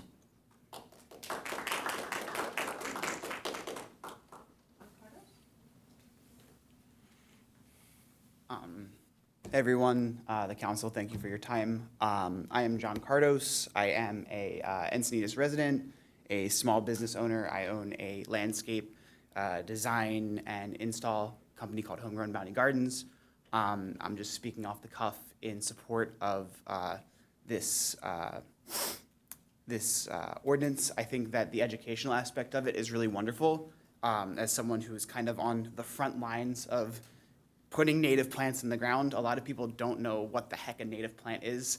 I just had a consultation on Monday where someone sent me a briefing with a coastal native California feel, and I get the briefing that they want feathergrass, which is an invasive plant. So they see it all along the 101 in Solana Beach and think it's great and pretty, but like not good. So as someone who's on the front lines of this, I think that the education garden is key. It's really good to smell and feel and touch and get in it. And if people have this conception that like California native gardens are like freaking like ratty and like just like sage scrub and not nice, when there's a certain dynamicism and beauty in native plants that I don't think people who don't really go on hikes all the time really experience and know. So I think that those demonstration gardens are kind of a key part of this ordinance, because it's one thing to say, hey, do this. It's another thing to show how we can do it. So I think that's a big thing that I want to highlight. And also that the specificity of having it an Encinitas ordinance or program is important, because what works in Alpine or Julian doesn't necessarily work here by the coast. So that's kind of all I have to say about that, and I'm here to support our resources with installations, sourcing plants, whatever you need, we're here for it. Thank you. That does conclude public speakers. Okay, very good. Councilmember Hensy. Thank you. I love it when the plant people come out and talk to us. I feel so inspired. So I might speak a little bit longer than I usually do, but it's because I didn't get to fully participate in this whole process because I'm in my human birthing, growing era instead of my plant growing era. And so I was grateful that when Councilmember Ehlers was elected, it turns out that he's a native plant enthusiast, and so he could take over that extra work, and it was a lot of extra work. I think I begged. So yes, thank you to our staff. Thank you to the two of you who have brought this to us tonight. I remember hearing some of the reasons why people didn't want to see this in place, and a lot of you touched on that. And I think that we can thread the needle here with the drafting of this ordinance so that it's a wonderful, inclusive, and vibrant addition to our community instead of something that code enforcement is tasked with cracking down on. Let's see, I took a few notes here. Let me make sure I hit them all. So, seeing that this is a native plant ordinance is a little bit, I think, of an oversimplification that Mark Wisniewski touched on in his letter. This is really about habitat restoration. So how do we bring back the whole ecosystem that has been displaced from our community due to development?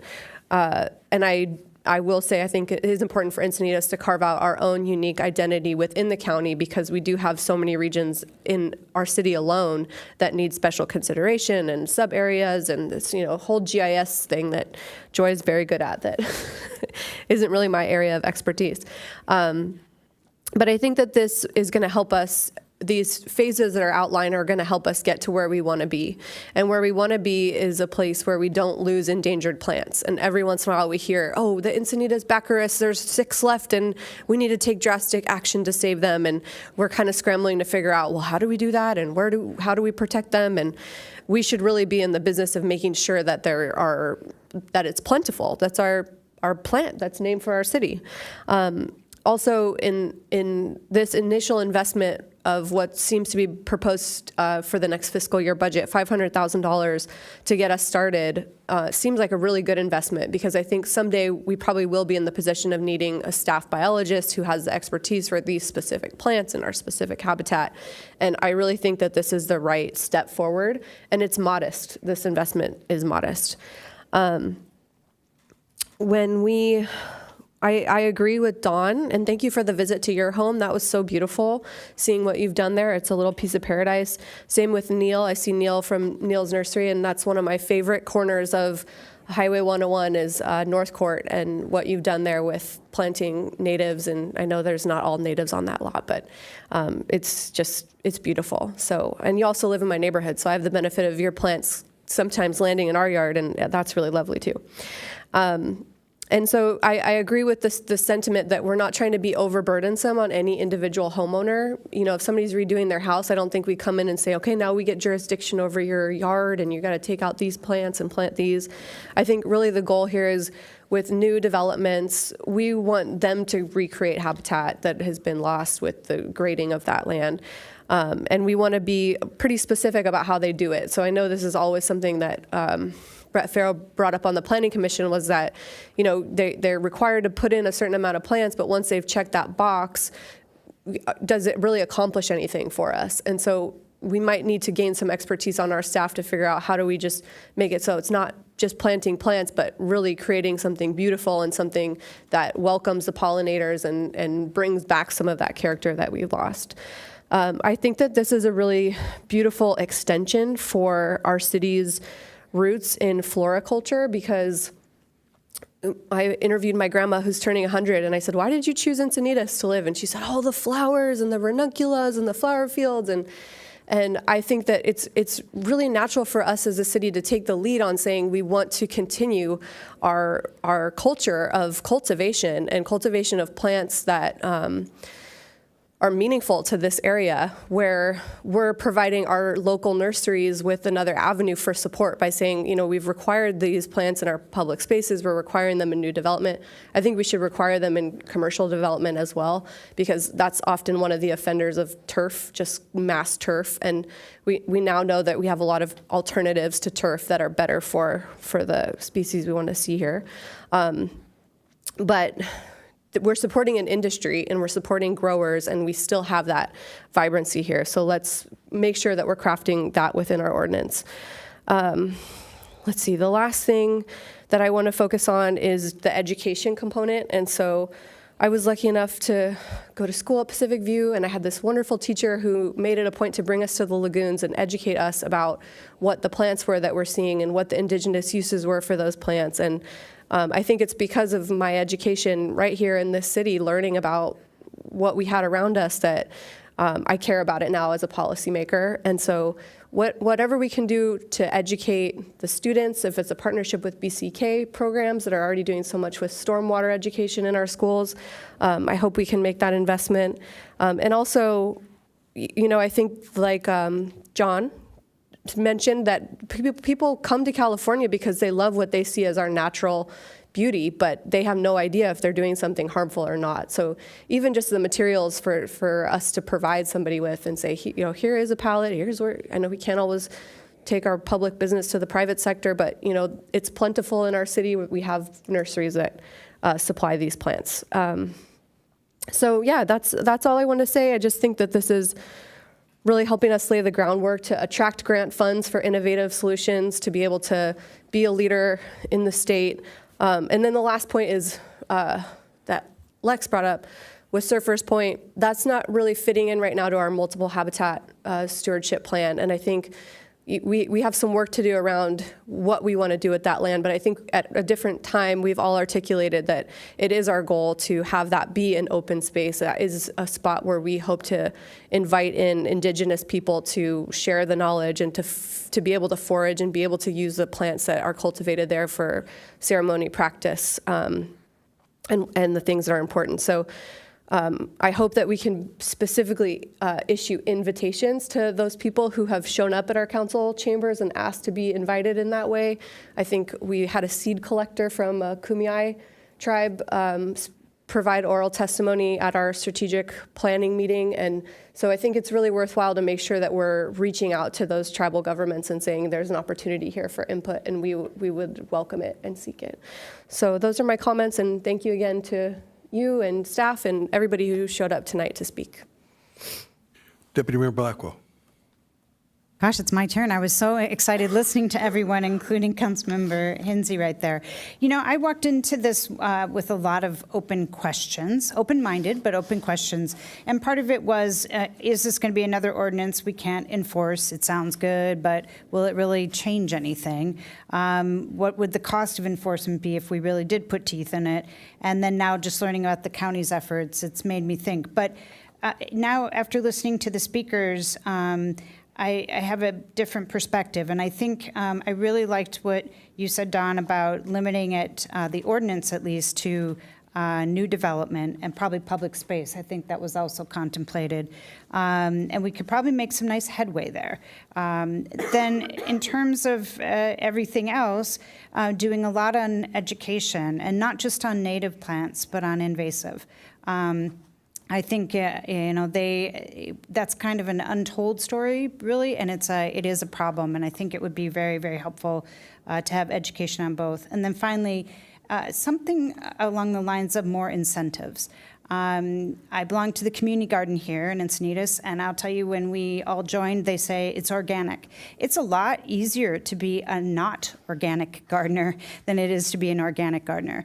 But they really enabled it. They provided some discounts, they provided education, they provided other things to help all the gardeners really convert and do this in a better way.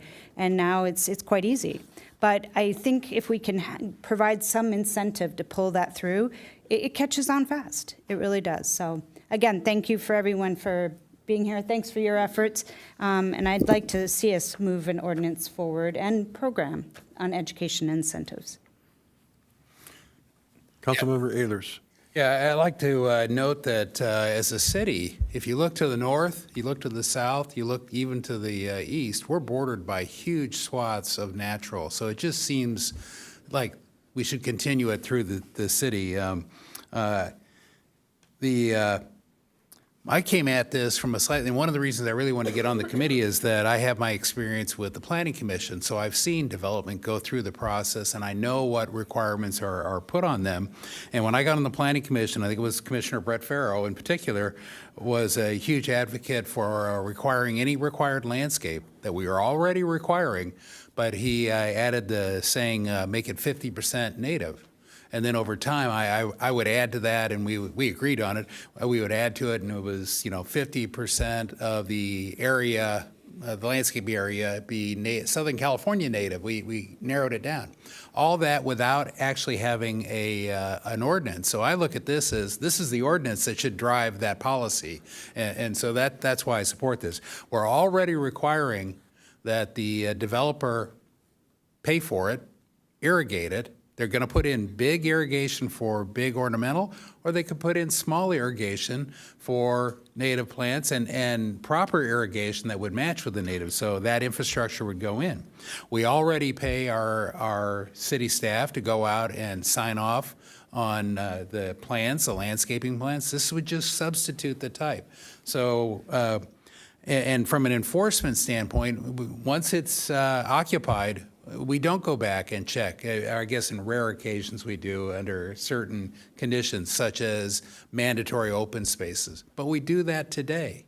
You can't go build a structure in an open space that's been dedicated as part of a subdivision or development.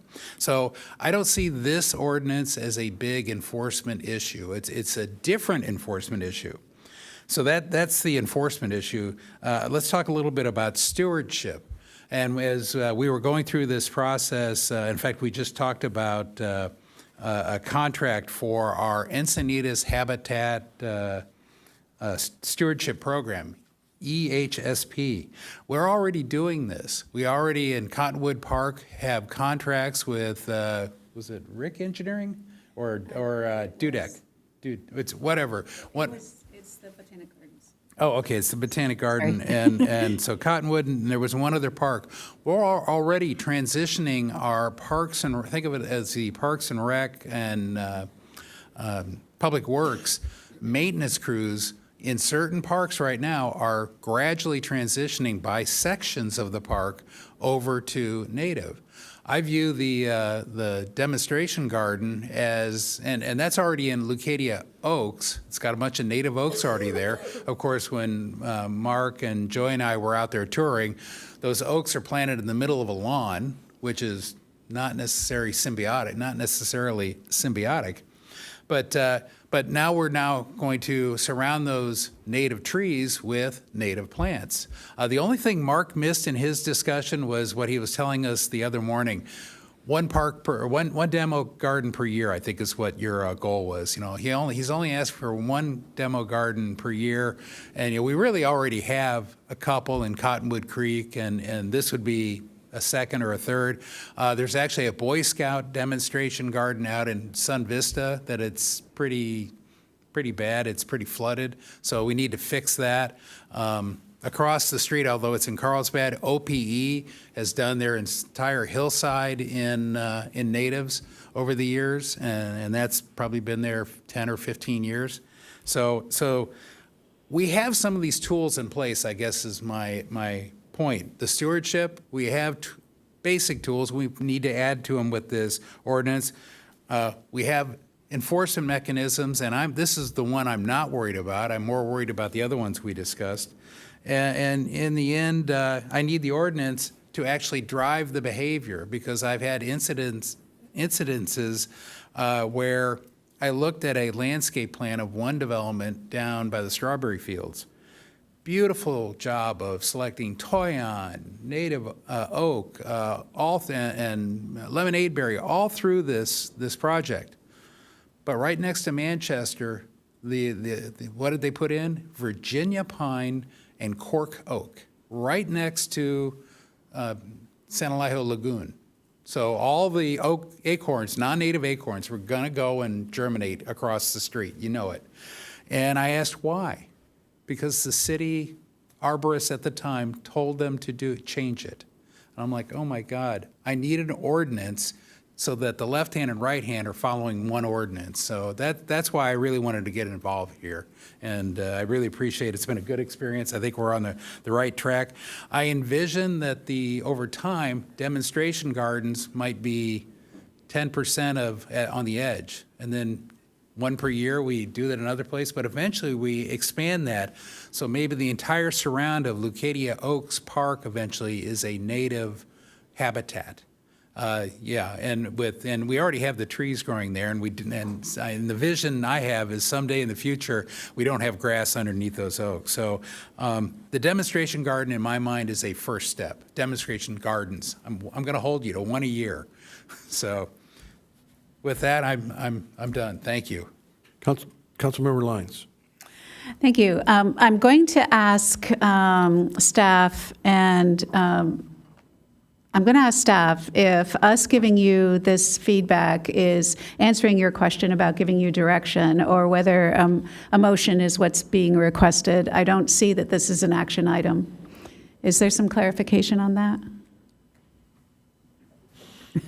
Councilmember Lyons, I think that, in terms of applicability and kind of general scope of the ordinance, those were our primary questions in terms of direction with the ordinance. I think that's been provided. Good to, okay. And then just the other kind of element of that would be, how council chooses to direct staff to go forward with putting funding into the budget considerations for this year. I'll try to clarify and summarize. Before I do that, though, I just wanted to say, I just feel like it's such a groundswell of enthusiasm around native plants. We rarely deal with things that get this much support here. And the one thing I love is when you just start talking about native plants, you don't even realize who out there also loves natives. It's almost like people don't talk about it much until you go, I'm one of those. And they go, oh, I am too. So I think it's wonderful that so many people are fans of native plants. I know that Mark's going to give us a drawing of a demonstration garden at some point. He'll share it with us in the near future, and I'm looking forward to seeing that. I think that's absolutely the way forward, and Councilmember Ehlers captured that really well, too, as far as one a year. I think, Don, right out, you've done a wonderful job of being an advocate and connecting us to the Native Plant Society, but also collecting people together in the community. Your first meeting of native plant folks was like 15 or 17 people there, and you've got another one scheduled, and you're just very casual about getting people together and seeing what ideas they have. So there's really a great groundswell of enthusiasm in the community, and so I'm excited to see that. So what I'm really looking forward to doing is putting together something that helps us be more proactive instead of just so reactive about, well, we didn't do that right. Why is that? So now I'd like to see us go forward to structure what we hope to achieve in the area of native plants. And I think to do that, we've got the phase 1 through 3 that have been identified as our first steps for identifying what we have in our community as far as the areas that are natives, the areas where we maybe could improve natives, and then the areas where maybe natives are incentivized. And then hiring a consultant to help us with that, to also then articulate what the ordinance would be to help us move forward. So creating the ordinance language. In addition, the demonstration gardens, which is, I think, identified as phase 4, but excuse me if I'm wrong with that, but I just wanted to make sure we incorporate the demonstration gardens. I'm really in support of new development, and from having this applicable to new development, and I think that helps us with making it easier for everyone to understand, instead of trying to reach beyond where we should reach. And the only other request I would add as far as clarification is I would like a schedule from staff on a reasonable and, if at all, expedited way to move this forward once we're able to put an RFP together, get consultant on board, and really work towards making up for some time to move this forward. So I hope I summarized other people's comments there, but also added the interest in seeing what the schedule is and kind of keeping on track. I'd like to take an opportunity to speak to this. I love plants. I do not do a very good job of discriminating between native and non-native. The magnolia tree in my yard, I don't believe that's native. The Chinese elm that's in my yard, I don't believe that's native either. And as a matter of fact, maybe even avocados aren't native, are they? So I'm 0 for 3. So I hope code enforcement doesn't show up and bring their chainsaw. The idea of making this an ordinance that applies to new development is, I think, appropriate. And I would ask Director Kusiak, is there already language about landscape issues in our building code? There are, there are requirements in our zoning code for certain percentages of landscaping to go along with new developments. There isn't anything specific about, providing a certain type of plants, other than having to comply with the state law regarding water, the watering requirements with the MAWA. But we do have, it is a planning commission policy to require 50% of plants and new developments to be native at this point in residential development? I did not know that the Planning Commission had created policies, so I was a little surprised to hear that this evening. And I don't doubt that I would have supported a policy such as that. But I think that the question that I have is whether there's a kind of quick and dirty way to get to the new development aspects in our code that exists, as opposed to hiring a consultant and spending $350,000 for the development of an ordinance. Now, maybe at some point we would want to do that, but I think that, our budget conversations are always rife with way more needs than we have resources for. So we're throwing this consultant into a rather competitive environment. We spent 2 hours from 3 to 5 talking about our stormwater needs, and it's a significant chunk of money. So to me, it's important to analyze this in a way that, again, demonstration gardens are phase 2, and then there's phase 3, the stewardship program. We have a brand new Pacific View, which is going to be a kind of a educational facility. So I would say offer classes. There's a city webpage that you go in there and you type, hey, I want to offer this class. And I would encourage you to do that. Sounds very interesting. I know my wife would most likely sign up for one. She's trying to be an urban farmer in spite of the fact that we picked 3 types of trees that didn't qualify as native. But so I appreciate the fact that we're putting this into the budget conversation, and I hope maybe there's an ordinance that we can plagiarize. I think that it's fairly common to plagiarize. I don't know if there's another jurisdiction that has an ordinance that we could kind of embrace as a, a model to work with, to modify slightly and take that direction. I know I mentioned the urban ag ordinance that I was involved with as a subcommittee. The planning staff did a yeoman's job of working with the Councilmember Schaefer and I to develop that. And so I'm looking for ways to get this done that is a little less resource intensive. But I do support it, and really want to focus on the new development idea. Councilmember Ehlers.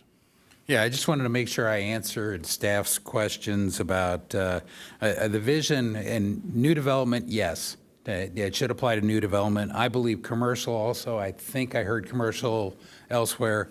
And when I say new development, my assumption and what I said earlier is anything requiring a landscape plan in the past, where a subdivision and that type, we would just change over the requirements. We'd codify the requirements a little more closely, or more closely here, to have some component of native. And if we get a little down into the weeds here with what we've discussed, different zones would have, let's say, different percentages of native requirements.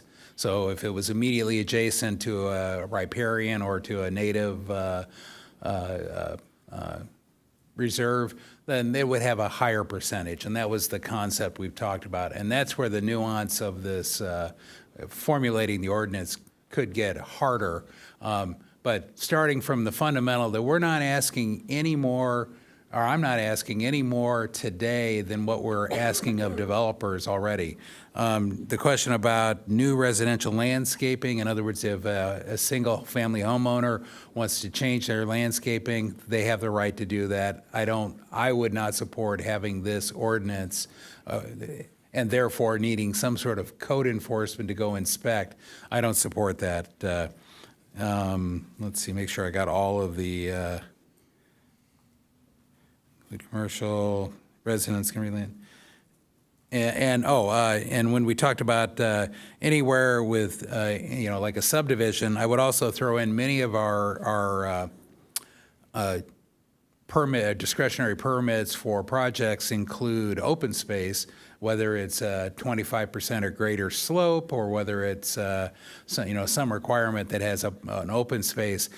What I'd like to see this ordinance do is codify both the different types of open space, biological, just open space, which means just no structures. It could be bulldozed land. And I'd like to see a native component be introduced to those, because a lot of times when we're talking steep slope in particular, it already is native.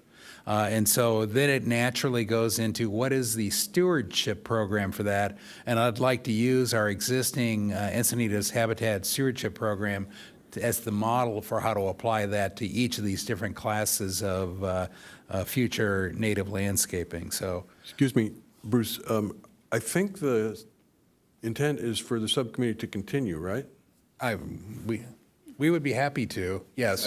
And to work as we go through this process to develop the ordinance, it seems to make sense.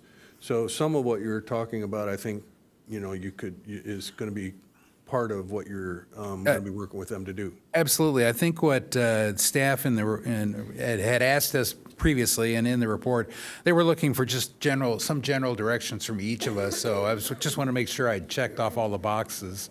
And did I miss any of the boxes you were looking for? Okay, good.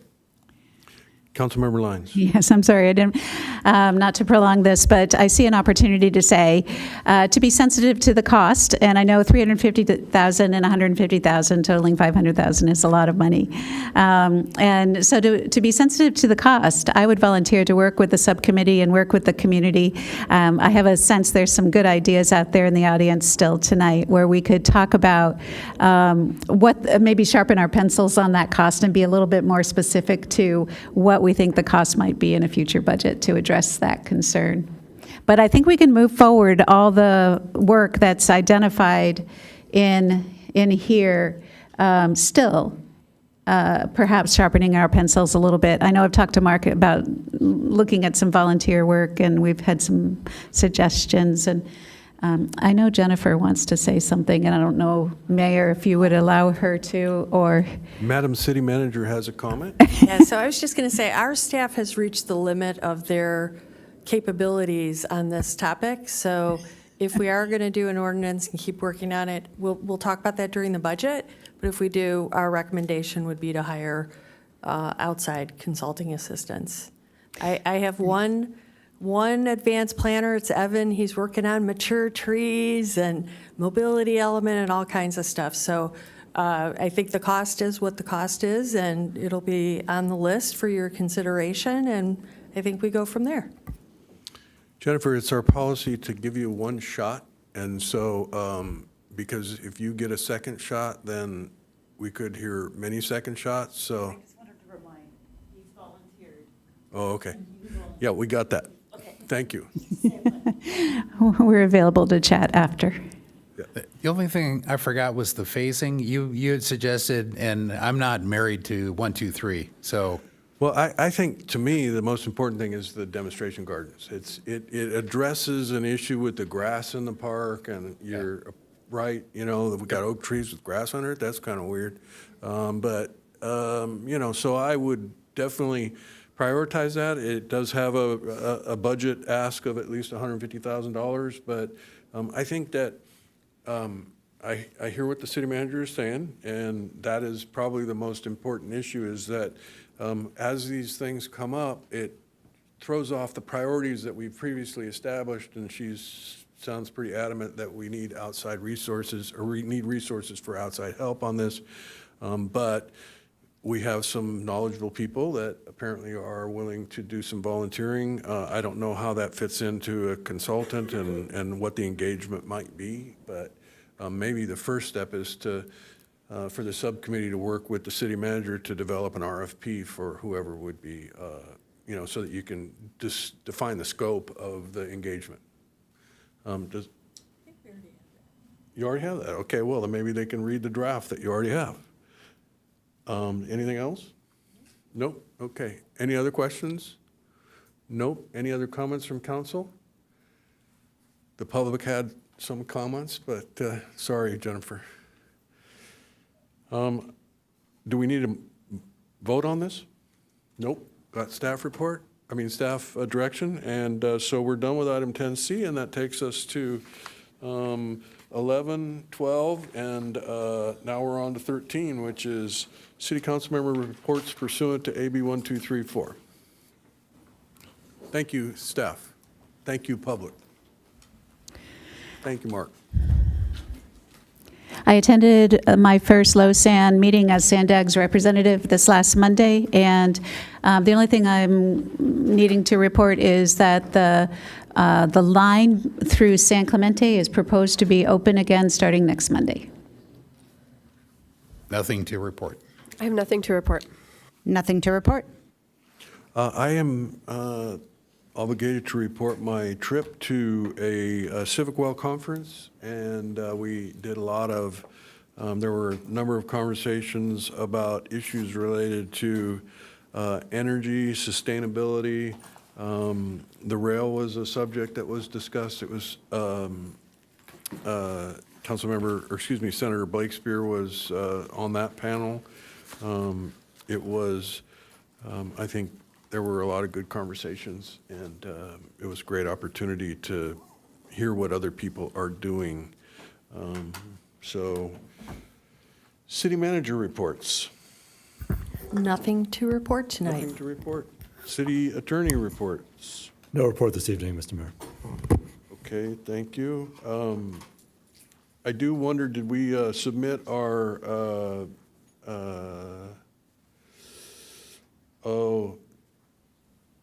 what's that thing called when, amicus brief? Amicus brief? Yes, thank you. The city has submitted its amicus brief along with the California State Association of Sheriffs, as well as the other amici cities, and that is currently pending for the court, and I will keep the council updated on the progress and oral argument and so forth. Can you, the deliberation on that, or the, not deliberation, we don't get to hear them deliberate, do we?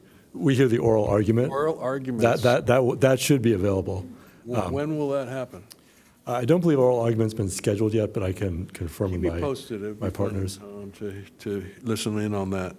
And speaking of the homeless, the Buena Creek Navigation Center seems to be operating fairly well. Can you speak to Yes, how that's thank you. going? I apologize, I should have mentioned that. So our Buena Creek Navigation Center opened about a week ago, and as you will recall, you were put funding in for 12 beds, and we have 10 people who have already been housed over at the Navigation Center, and we have 2 spots open. There may be only 1 spot open, it might be 11 now, but our person on the ground, Stephen Gonzalez, is working with everyone and making sure that they go through the transition, because of course that is the space where we hope to transition people to more permanent housing. So it's gotten off to a really great start. Yeah, that's fantastic. I gave Stephen Gonzalez's phone number to 2 people today who were very interested in the opportunity to have a bed and a roof over their head. City clerk reports. No report. No reports. Okay, very good. That does it for us tonight. We're adjourned. Thank you all very much.